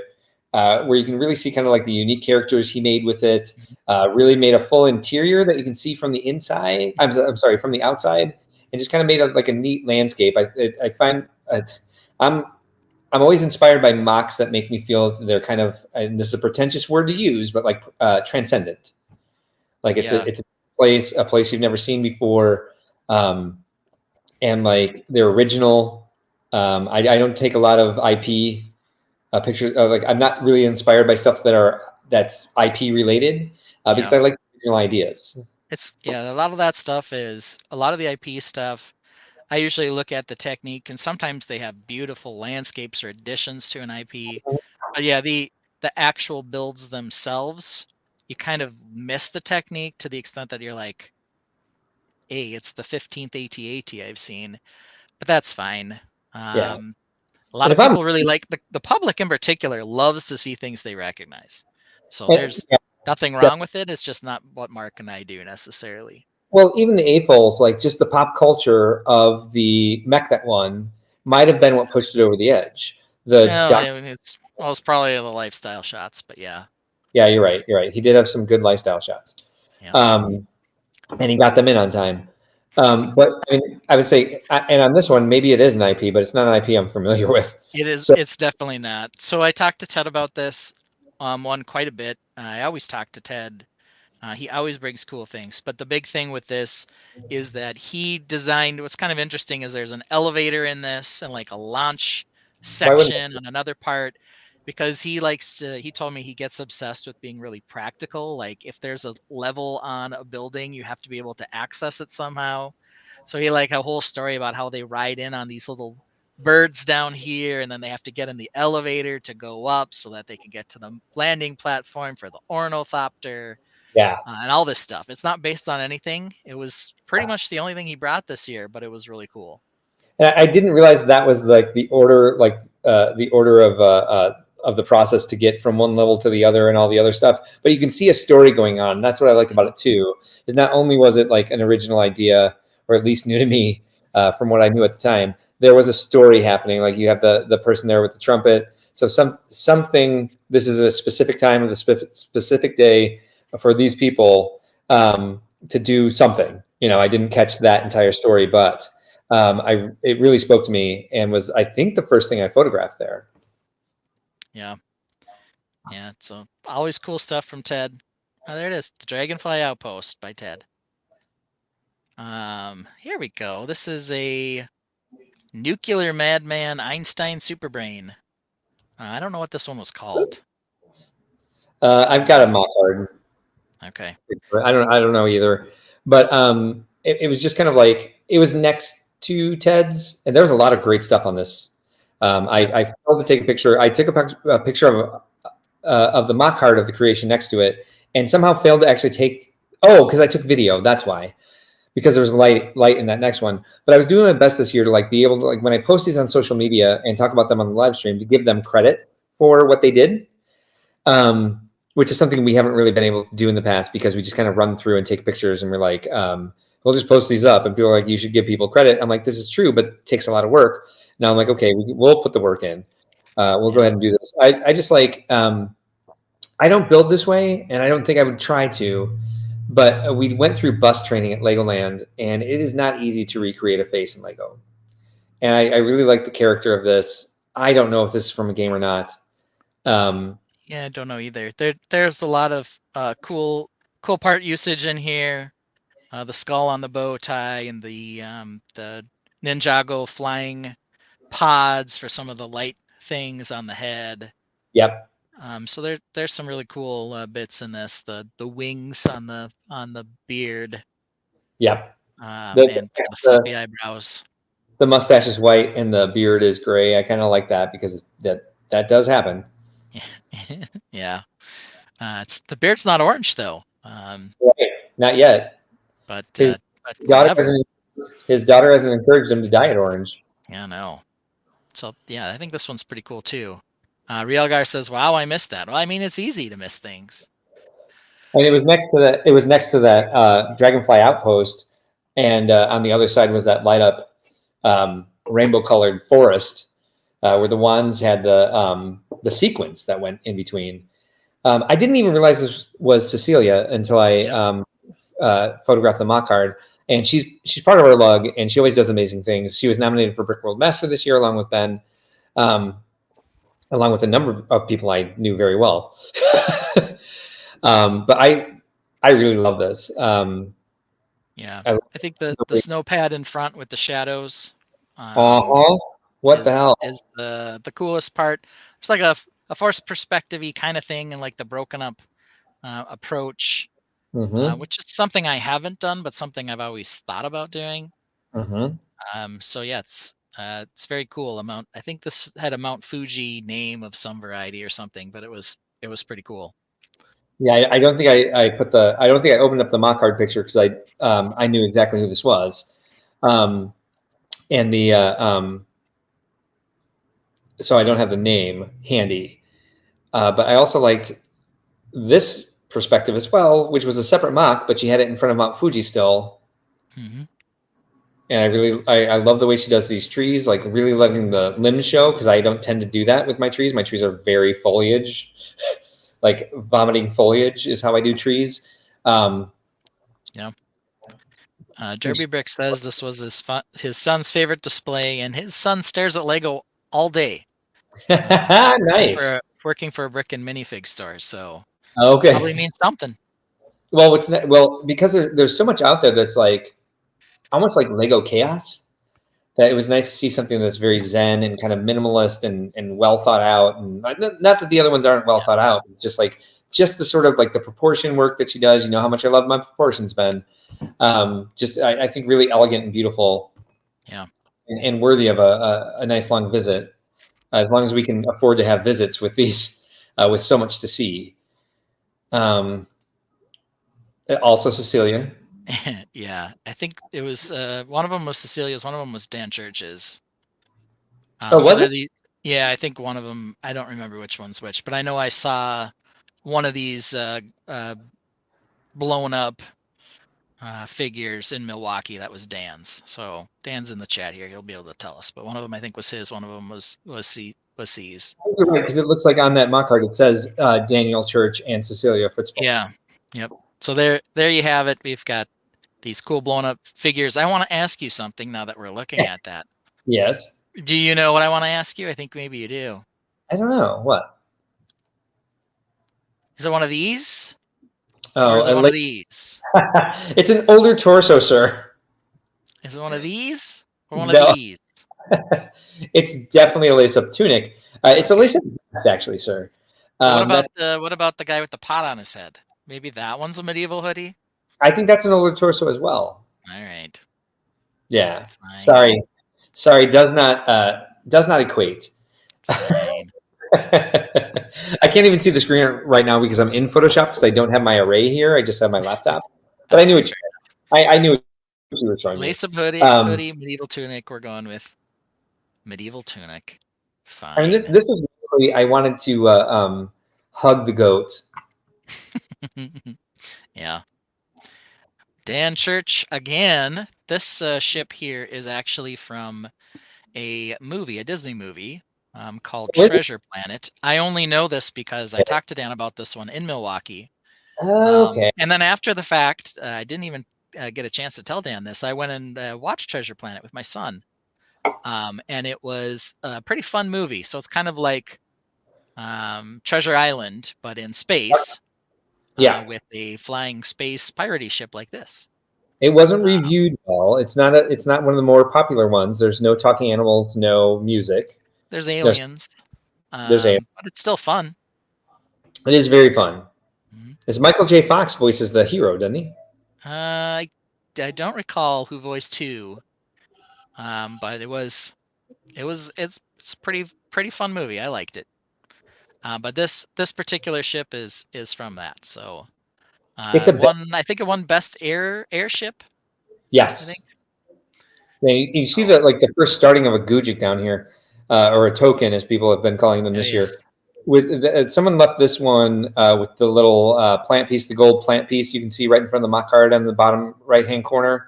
That was something someone was leaving out as a token of appreciation.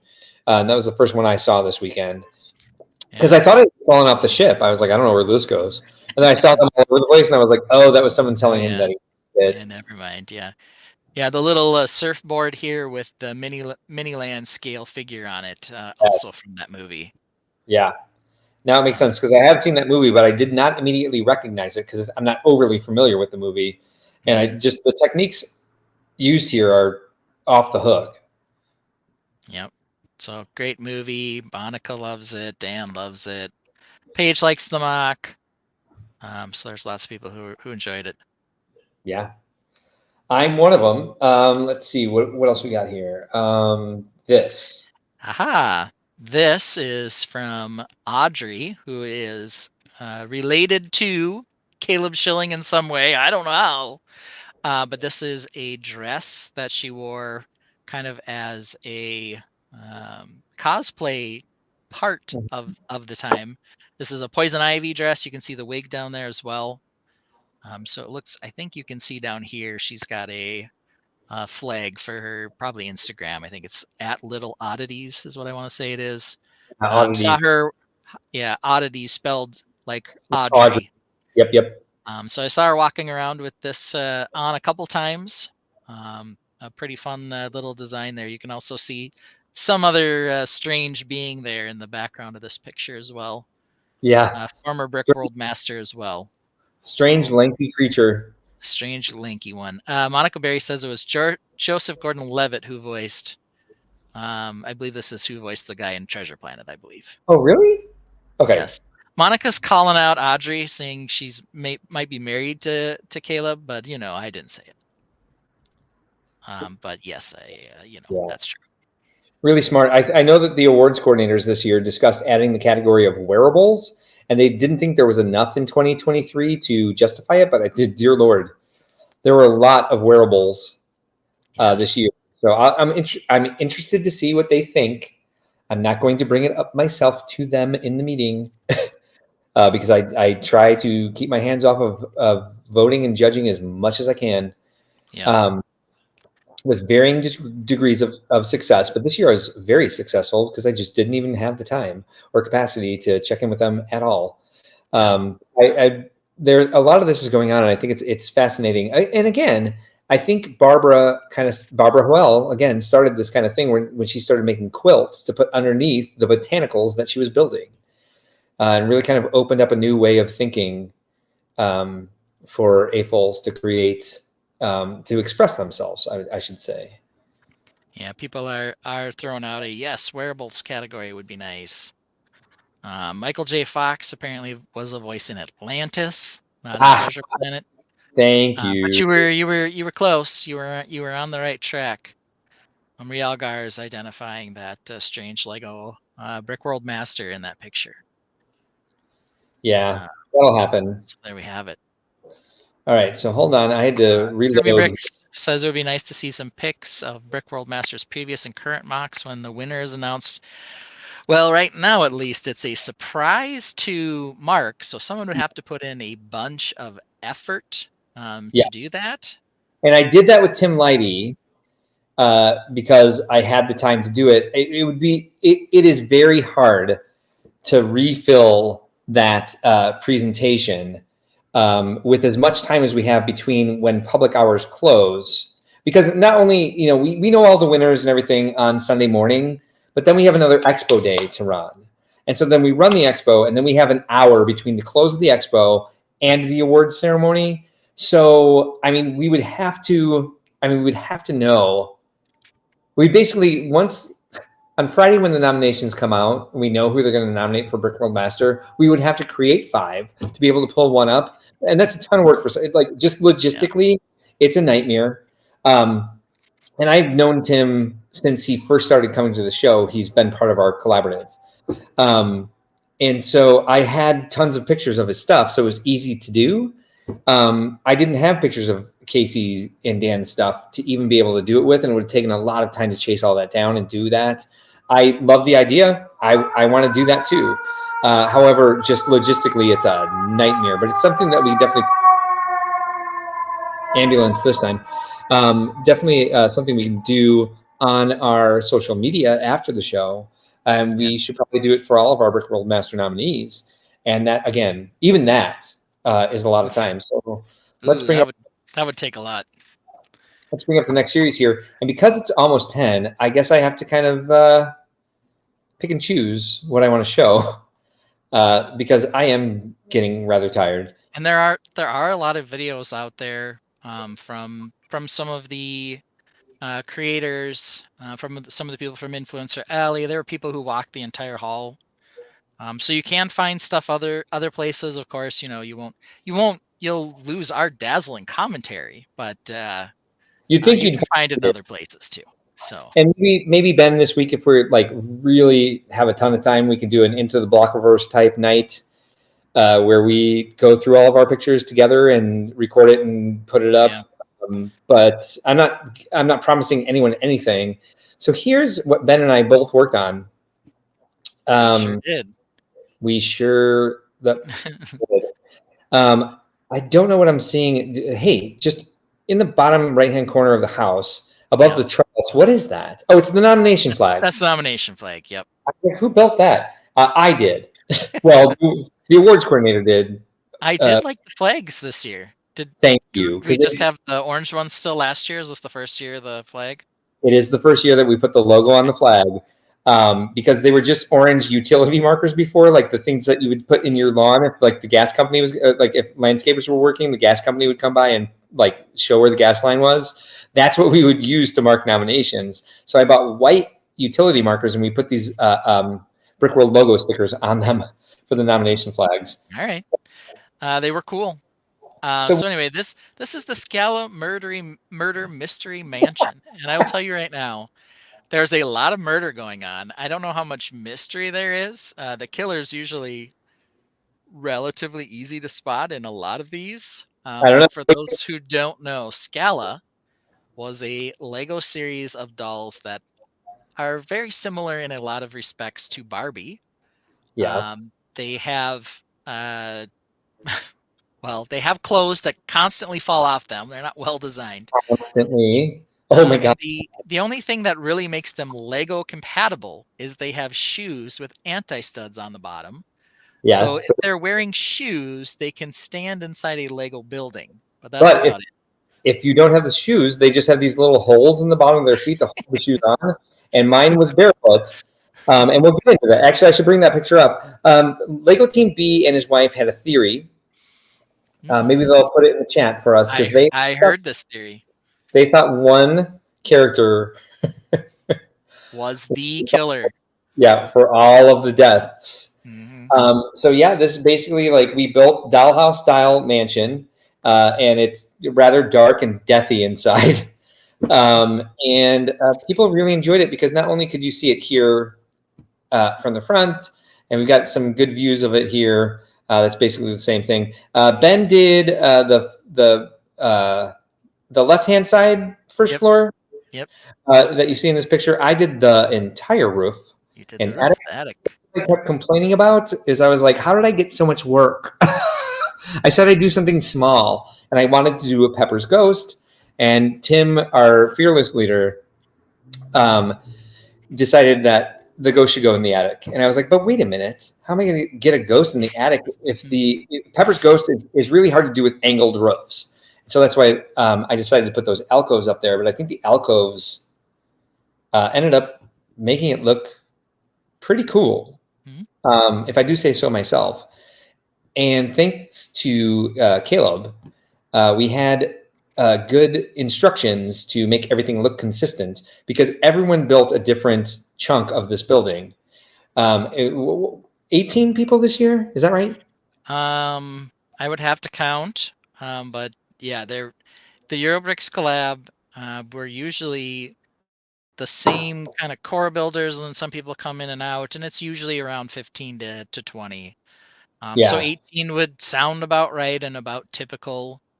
If the normal folks contributed, I know there were a couple people who don't always contribute who did this year. Yeah. With at least one room in the manor. And Ben, this was our 7th win for Best Collaborative? Yes, I believe 7 for Eurobricks. Yeah. I think I counted them on my fingers, and there's 7. And we had 5 in a row before New Hashima came in and stole it away from the Party Barge of Death last year. Party Barge of the Dead. Yeah. Party Barge of the Dead was an amazing display. And I think that would have blown everything else away had it not been for New Hashima. But, you can't beat that one. That's what happens. Here's a close-up of the front. We had a really cool greenhouse here that kind of slowly crawled into place during the week. Our friend Jens, that's how he builds. He comes in from Norway he moved somewhere else, and every room had a story in it and like really detailed furniture. for this type of scale. So everyone had a lot of fun with that, except for me because I ran out of time. But people put things in the attic. Here's another view.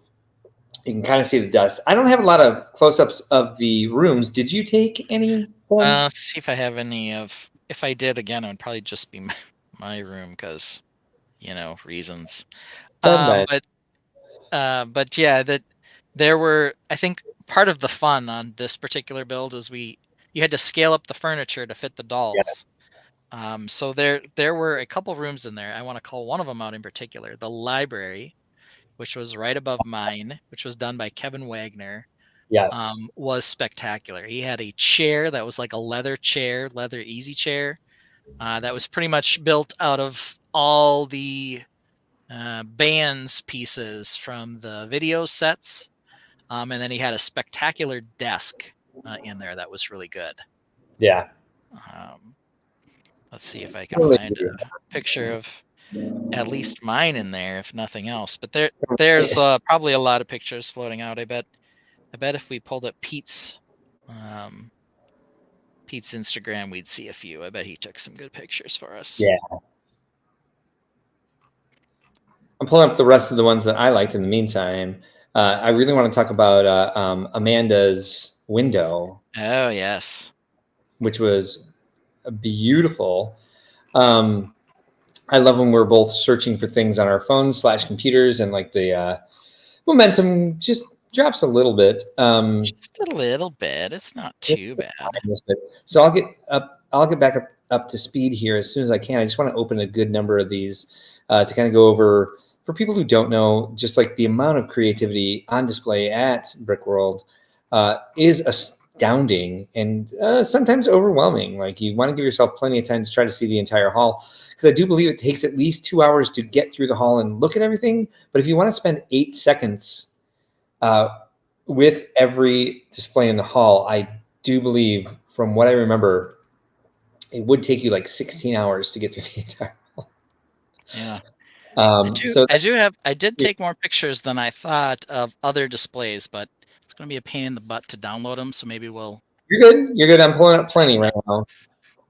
Yeah, I'm just kind of like, and unfortunately, I'm barreling towards a ton that were amazing. Just to like pull out some of my favorites, just to kind of give an idea and make this stream end in a respectable amount of time. Not like we're worried about who respects us and who doesn't. We are. We definitely are. But we want people to be able to put their kids to bed and get to work tomorrow. Oh, that Bionicle one is awesome. But I'm going to go ahead and skip all of those because it'd be a long time to explain exactly why it was so awesome.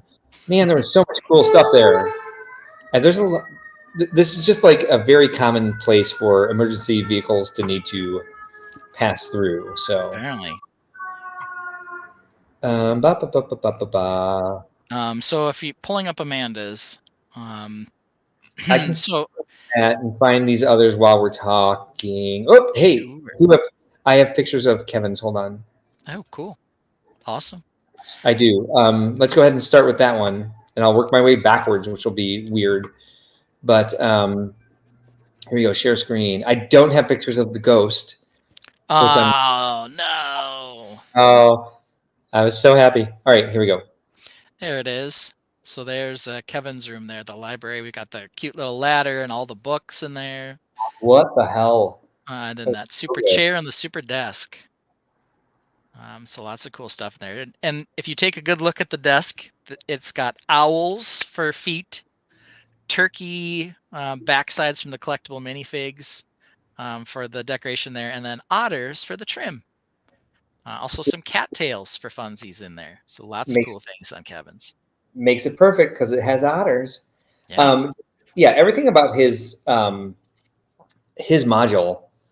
was so creative, and I just, even just the way he uses the books. I mean, granted, it's going to look different at this scale because it is such a larger scale. And that's Ben's module down below with the was that couch. Yeah, the fainting couch. Was he stabbed or was he poisoned? I don't remember. There was a wine glass on the floor. It's hard to tell. Obviously, the horse poisoned him. The horse did poisoning. Yeah, and some very, very intricate wallpaper, but it was so far down you couldn't really see it all that well. But I've got a guy fainting on the couch there. Trying to get a dad joke in. He says the chairs look a bit tired. They're not tired, as I explained. They're video bands. Video bands, yeah. So it's I got the same- more banded. But there you go. Like the bubble back on the chair is really awesome in there. The jewels as the catches on the drawers is really smart. The dead plant on the desk, Yeah. the globe, the feet of the globe with the other types of weird like dreams tales. Yep. Really smart build there. You can kind of see some of the other things we had going on here in this picture, where we've got like, we have the Video picture bands. cracks me up. I hadn't even this chandelier was on a timed motor Moved up and down. Yep. and dropped on a Scala figure. Someone's trying to get out from the cupboard under the stairs. We built this sign. Crystal built this sign. The Scala Tim murder. built some of it, and Crystal built some of it. Yeah. So it said Lego Scala murder mystery, and it had a knife sticking into it. There was just a lot of creativity went into this that I didn't expect it to be this amazing. Even the room above Kevin's, like you can kind of see here, some of the creative like furniture building that happened. I forget what broke in this room, what the death was in there. I don't think we had the figure in there yet. But like we had the grand piano was over here. Like just a lot of really. Yeah, it was Pete's build. Look at the wallpaper in that room. That's insane. I wish I had a better picture of that. But you can see it there. Yeah, I mean, I can't even tell what these pieces are. Well, I imagine they're blades. Yeah. Yep. There's blades and handcuffs and bows and arrows and all kinds of stuff in there. I really love. What was the other thing Kevin did? Yeah, one more thing that I want to say that he did. He had like the hardwood flooring plus the carpet. Carpet, yep. And I don't know what these tiles are, and I don't care. Like he just did a great job. Yeah, they're a sticker of some variety, but he had a lot of them. Okay. But you can see down below the one I did. The fainting couch is using a tile, so printed tile from the Queer Eye set that I ordered a bunch of the tiles from D's Bricks actually. Of course. To get those. Because he has a great stock at all times. Yeah, so Kevin, I don't think he did the exact same type of carpeting I did, but we had carpets and those as well, same colors to kind of tie them together. So lots of cool stuff here. And then he's got the bucket there with the paintbrushes in it, and then the scissors. So I'm wondering if those were supposed to be cigars. I think like an ashtray for cigars. That was a dead plant. Sorry. Yeah, I think it's a cigar bucket. Makes sense. Yeah. So lots of cool things in this build. Lots of really great stuff.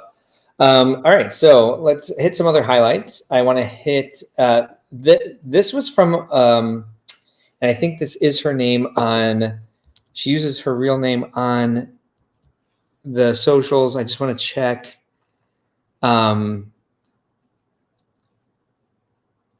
Aubrey. She had a lot of builds that were like this, but I just found this really inspiring with her use of color, with the story that she was telling. Really cool water technique. I have not yet figured out how she did that. I don't want to know. I don't want to repeat it, but I just thought everything on her table was really great. And she was the type of person, every time I walked past it, she was talking to people about what she built. So she was being really inspiring to the public, really being inspiring to kids who wanted to know how she built it, wanted to build like her. I don't know if she was a first-time attendee or not, but it was the first time I was that aware of her. This was really amazing. Mm-hmm. I like that a lot. I don't know. That one was really cool in the dark as well. Do they use a black light on that? I don't. Yes, I believe so. Yeah. I don't recall the what I saw explicitly on that, but I remember when I walked past it, I was like, "Oh, it's even better in the dark." So that I tried to really create like when I first bought the company, I tried to use I tried to make a standard for all of our signage that was like Lego street art, and it was way too time consuming. And this kind of proves why I was not able to do so, because like I Do can't it. imagine how it work. Just needs to be like 12 layers thick. So Yeah, geez. Yeah, I thought this was really fun. When I walked past it, I was like, you got my heart there. Because it's just a way that like I would never bury myself in building, and seeing someone else do it so successfully. I thought that was a lot of fun. Let's see what else I got here. I, again, maybe just use of color.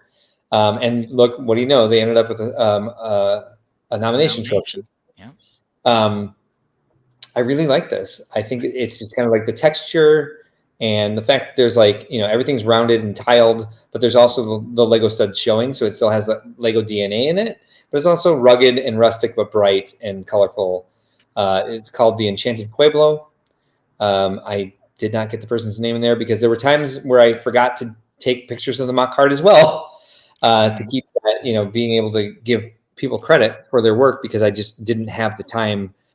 And forgot, because my brain is mush during the show. It's mush now, to be quite honest. I love the cacti. Yeah, Lots of nice things in this. Yeah. The rounded over shape on all of them too. Yep. And yeah, I think the color in particular is probably the best part of these.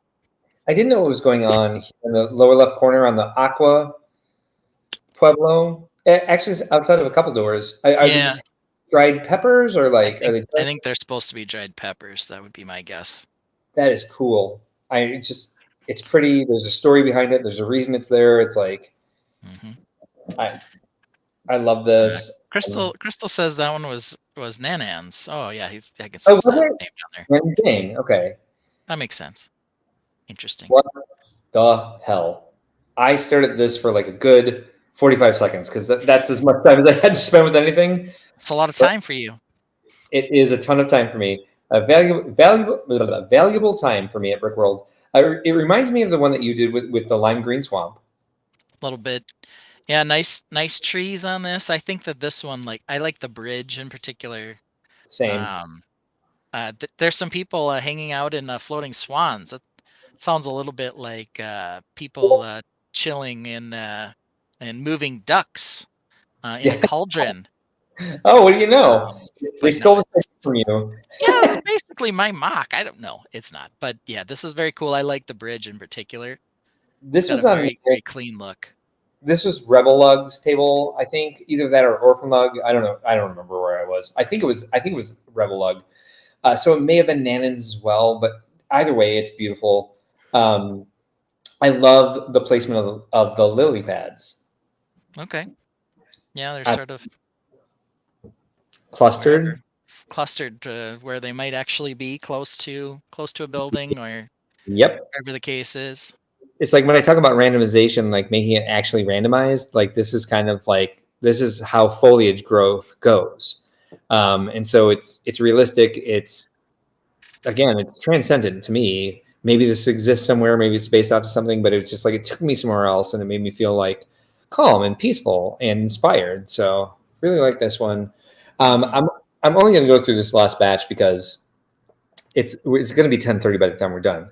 Because tired, and then we'll maybe do a special stream for some more stuff some other time. I think we should. This entire group, I think that this was Ohio Lug. They had a lot of great stuff like this, but again, there was a color theory here, and I just like the juxtaposition of these two together. This was a rather disturbing mock up here in the back with the cross, but it still had pretty color, and like I love these white trees. I love this sand green monolith, and just like there's a story that I will never understand, but it was like a clear idea. Really love the stepping stones in the pond. Love the mushrooms, like just the scale, just there's like a character with a story in there. The way those trees grow is just so inspiring to me, because I love different types of foliage, and this made it ring in my head when we were talking about my cherry blossom trees, like making trees that are like different colors, like the medium azure pieces that they have. in leaf pieces. And just like if it's Fabuland and it's a different place, like make different colored trees that aren't actually based off of like a comb over cypress, or like make your own tree. If you love foliage so much, like make a tree that you actually want to see instead of like copying a tree that exists in real life. And that kind of like, I looked at this and I was like, oh, maybe Fabuland should be bright and different like this. So I really love this. Did you notice this on the floor, or is it one I do not think I noticed it. I don't recall specifically looking at this. I may have walked past it and saw it, like the trees. I don't think I took a picture of it though. But it's very nice. I do those color leaves. Yeah. I'm not sure. Are they light bright orange? They are bright light orange, yes. Okay. So I don't know where those were all sourced, but it is a nice pop with the white, I think. I think they were in the bookstore, if I remember correctly, but I know they've been out for a few years. Am I right? They are on the bookstore. Look at me. Yes. Very, very good. Thank you. I know some things about suds. At least when it comes to leaves. This was also and I do believe this was Ohio lug, but there's an A on that flag. So it can't be. But I like the character of this. This is something I would never build. This is something if I saw like a JPEG of it, like non Lego built, like if it was if it was digital art, I'd be like, who cares? But I wouldn't expect to see something like this built out of Lego. Mm-hmm. The suggestion from Dirty Brick says maybe it was an Iowa lug. That's. Oh yeah. I do mix up those two states from time to time. So yes, I think perhaps you are correct. Treehouse comes with a bunch, 2 of those light bright orange, Iowa lug, another suggestion. So probably Iowa lug. Yeah, I think you're right. I like that there were things sinking into the lava, and I like the basin that they built. And Ben, you and I should keep that basin technique in mind for what we want to do next year. Yes. That might come in handy. Agreed. And I think that might be the last one I opened on the second round. Oh, no. I took so many pictures of this because as I was trying to take pictures of things, I was like, I wanted to collect as much as I could. And like I said, I had 2 trips to the floor, but I took a lot of this because I was passing by. I'm like, did I get a picture of this yet? Because I want to remember it. It seems at first, like when you look at it, that it's like all the old tired techniques that people use for like half timber. Half timber, yep. Yeah. And so you're just like, oh yeah, everyone does this. But if you look at it, like just like the cracks in the plaster, the beams, the A-frame roof with the framing is different on every module. The way it works into the terrain, like no building in there starts on the same level. I thought this was really smart. This is kind of what I want my Fabuland mocks to look like.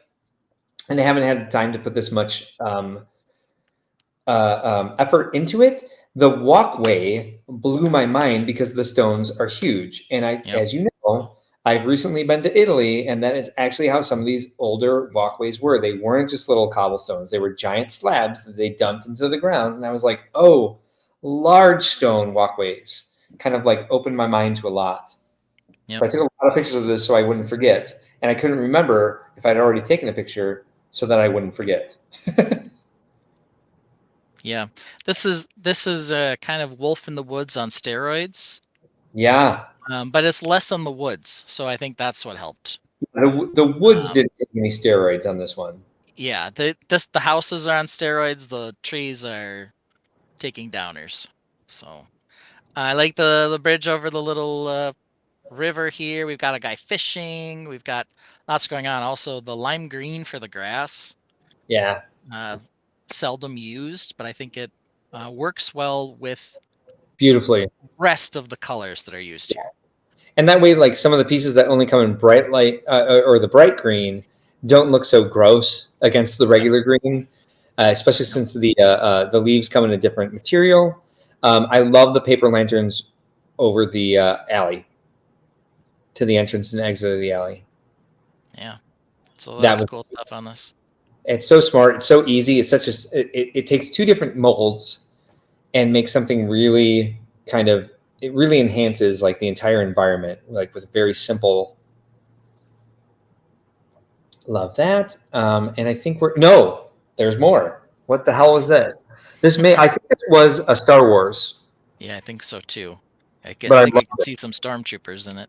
Yeah, I loved this. Terrain with building on it, I think is a big thing for me.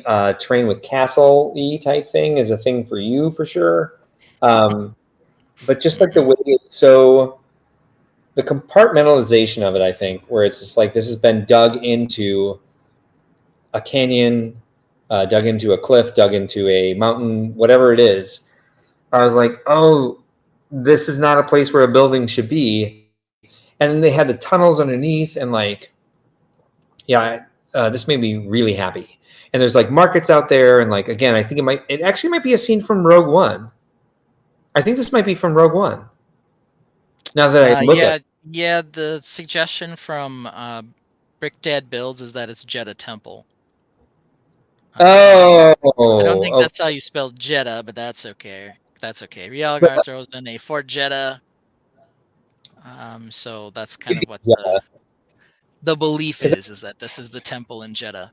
That was the name. Oh, okay, yes, and now yes, it is. But still, I like it, and that movie inspired me a lot. And that scene that takes place on Jeddah, In the streets of Jeddah.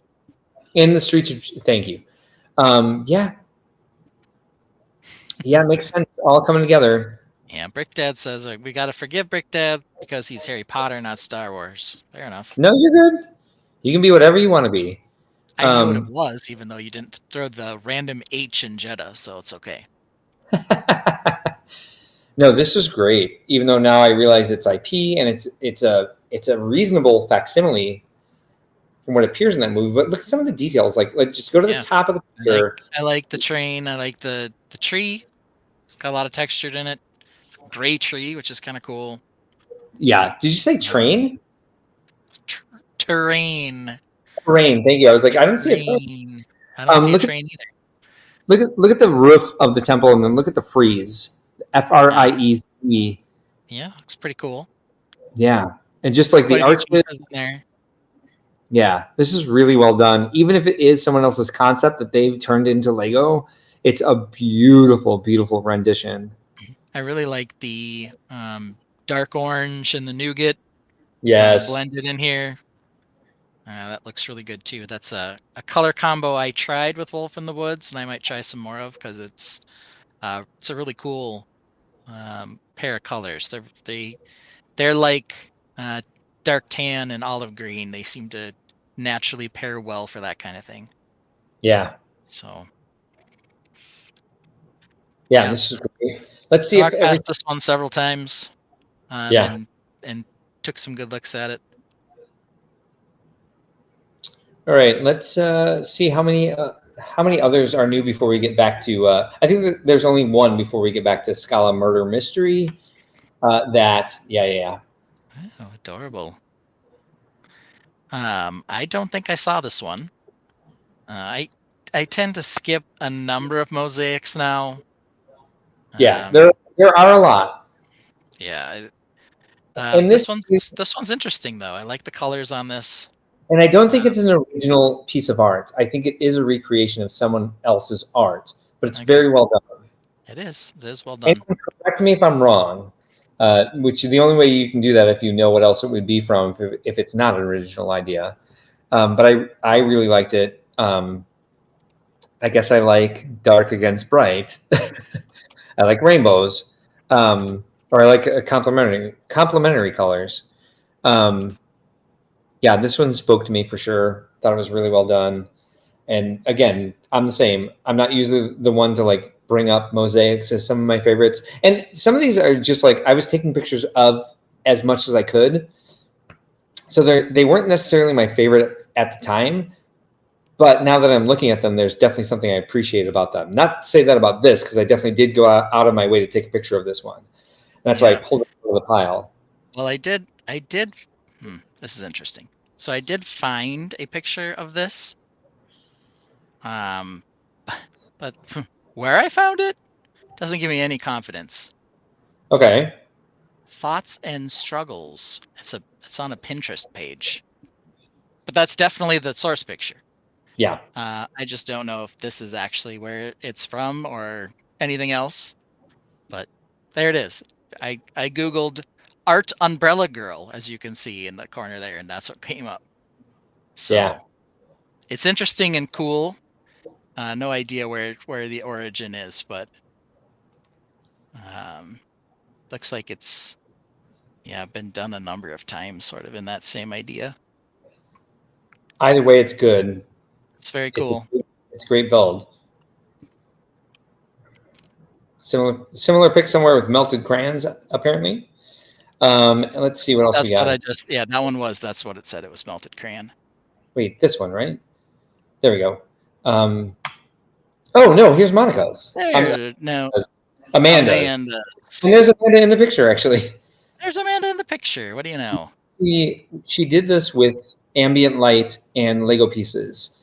So it's not forced perspective exactly, because you could see it this way from any way you looked at it. But there's a light down here in the lower left-hand corner that's going through these Lego pieces onto this mosaic canvas that she's basically painted light onto by pushing light through transparent Lego pieces, which I think is bonkers and amazing. Yeah, so some things about Amanda. First of all, she's from Twin Lug.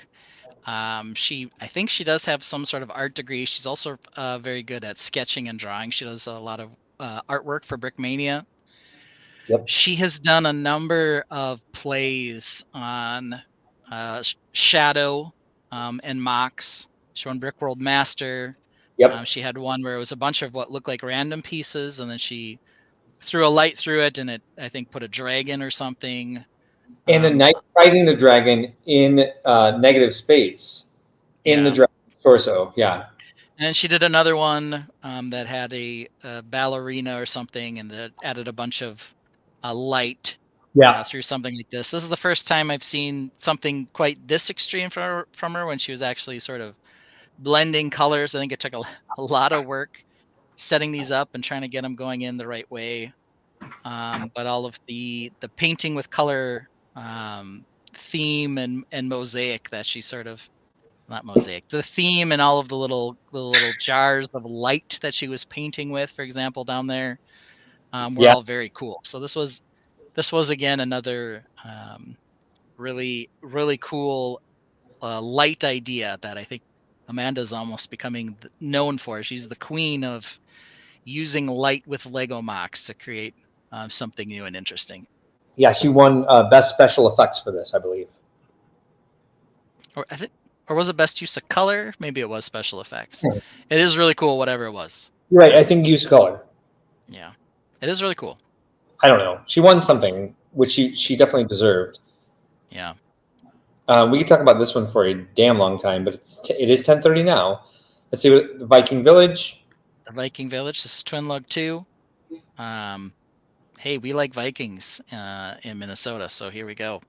A Viking Village. There was a winter side of this as well. That was really, really well done. This is a collaborative, and I believe there were some people who didn't show up, so there was some building on site to fill in the rest of the gaps, and it looked seamless to me. Yeah, I didn't notice any issues like that. But scaled up Tauntaun, that's what that is. It's a scaled up or scaled down Tauntaun. Well, you can see the little one down there. Yeah.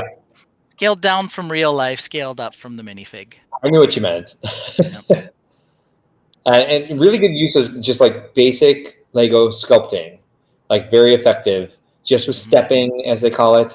Han Solo's face is very good. And here's this is Bitterverse one. Yes, this was Brick Dad Builds. I looked at this a lot this weekend. This is a lot of really great techniques, and this is what it looked like during World of Lights. Just like the buildings collapsing from the side of the center skyscraper, and then the backdrop of the other buildings with all the light, all the characters that were in there, all the action that was in there. There's just such a great story. It is definitely an IP. It's definitely a very specific moment in a specific movie. But I'm just the technique involved in like the passion for like bringing people into the hobby and talking to people about it and inspiring kids to build the same way. Really happy that he was so prominent this weekend, that a lot of people got to know him and see this amazing layout that he did. Brick Dad Build says this was Steve Polda. It wasn't you? Steve Polda is what Brick Dad Build says. Never mind. It was not Brick Dad Builds. It was Steve Polda. How did I mess that up? You got people here to help us out. Yeah, we sure do. Brick Dad Builds. I still feel like that that about you either way. And then I think this was the first one I opened up. Yeah, butterfly made of spider webs. Yeah, very cool. There was a lot of great stuff along that wall. This was the south wall of the building where there were a lot of amazing builds that I think people just kind of ran past. Different types of spider webs on here as well.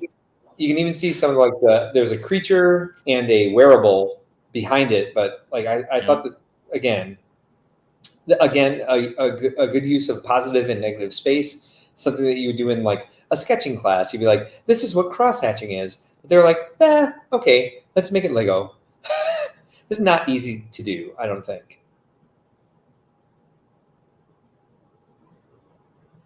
This one definitely spoke to me. That's straight. That's. Am I freezing? You did a bit, but you're back now. Okay. I was getting the connection is bad. Now I'm getting connection is fairly good. I'm not on Wi-Fi. I love that the connection is critical. I'm like, what am I on a ship? Is this Star Trek? Who knows? Apparently Remy did this. Whoever Remy is, good job, Remy. Built us the face. Sorry, I'm big with did you freeze again? No. Oh, okay. You're just I'm gonna start messing with you now. Why? Go for it. Because I was gonna explain why I think that's funny, but I don't think I should. Because I am in ramble mode. Go for it. Mess. Dick. Did it work? It did. I was like, awesome. Yeah, oh schmuck. I thought you were gonna call me out for rambling. No, that's okay. What I did not expect to have a 3.5 hour live stream tonight. I'm not surprised. This always happens the one after Brickworld. I didn't know how far we'd get into it. You know, I can keep going. Didn't have a ton of time to get a bunch of stuff ready, but we followed our normal script pretty well, and then I threw some of this on there. And there are some, and you know, this is inevitable. There are plenty of amazing builds we didn't even talk about. Some of my favorites aren't even in here yet. So I think we will have to do something else. I think so. There were 2 different space bases that were really awesome. That one's just cute. We didn't even talk about the tiny Dr. Robotnik or the D&D Tower or the Walking City. So we're definitely going to need to talk some more. So. Yeah, we didn't even give the entire 3 hours to it. So, yeah, no, we're out as well, Reed. Hopefully we'll beat you out the door. No, I'm kidding. So let's see. If I was going to, we haven't gotten there yet, but let's just say if I was going to play an outro tonight, are there any songs we didn't play? No, because there's only 3. But I think we should do this. We got Larry. We got the intro, of course. Got the intro. I could have made another song from here, but I just didn't. I was going to do a mock and a song. I took copious notes tonight for other songs that I want to do. And so I'll go ahead and because it's new, we're going to outro with the Grand Fall tonight. So. Well, before we do that, we've got to do a few other things. The first one is we've got to give ourselves a little bit of extra, this tonight. So, about his orange ship, he takes way too much time, and he takes way too much time on them, and then he's like, I'm like, come down, and he's like, I'm working on a different build, but it's like sitting there, and I'm like, why am I working on that? And he's like, oh, I'm working on that, this, and I'll do that later, and they don't have different size ranges, which they should, and they they all have computers in them. Like, it's disgusting. Only some of them need computers. Not only one had a computer. No, plenty of them do. Plenty you know of them that. too. And his beard. His beard is weird. I have a weird beard. What does that have to do with orange tips? Your favorite color is orange, but you dye your beard orange. I dye my beard orange. Yes, you do. I bet you would, not that you do. All right. Well, there we have it. My sweet little daughter Mara does not like my orange chips because they have too many computers in them. They don't have a change in size. They're orange. I spend too much time working on them. And sometimes you just don't do them and be like you're working on them. Yeah. And your beard. And my beard. And your mustache. I'll get back in the photo so everyone can see. Ugh. All right. It should be more like one of those French ones that is in the movies, like squirrels. Like a little villain mustache? Yes, you need that. Okay. Well, thank you, Mara. Thanks for the rant. Or you just need Good one job. little hair. So there we go. And It's a- you know that I will say those orange spaceships, they're disgusting. She called them disgusting at one point in there, but they might be disgusting, but they're not mistakes because what does our friend Bob Ross tell us, Mark? There are no mistakes. There are only happy accidents. Good night, everybody. We'll see you soon. Oh, whoops. Good night, everybody. We'll see you soon. Welcome. Okay, wait. What happened there? Everybody, we'll see you soon.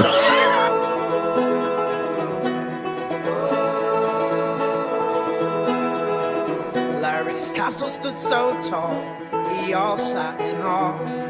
Think outside the blocks gave a round of applause. Proud and inspired, Larry showed the grand hall. Physics took over, we all watched the grand fall.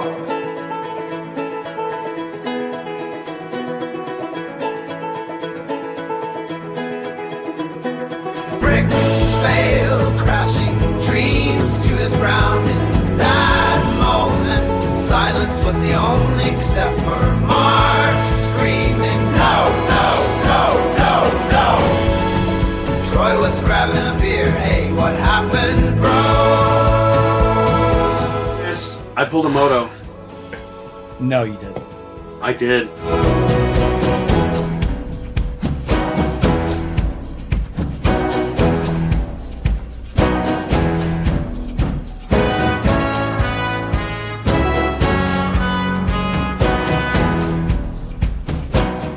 Under the castle, so dragons live here, right? Oh my god, yes. Level 1 dungeons. We got kitchens. This is a double high. This is the grand hall. No, no, no, no, no, no, no, no, no. And like the grand hall. I believe everything happens for a reason, and maybe this reason is for you to rebuild it better, bigger and better. Shut up, Troy. My castle just fell. There's only 6 weeks to go. I'm in a full hell.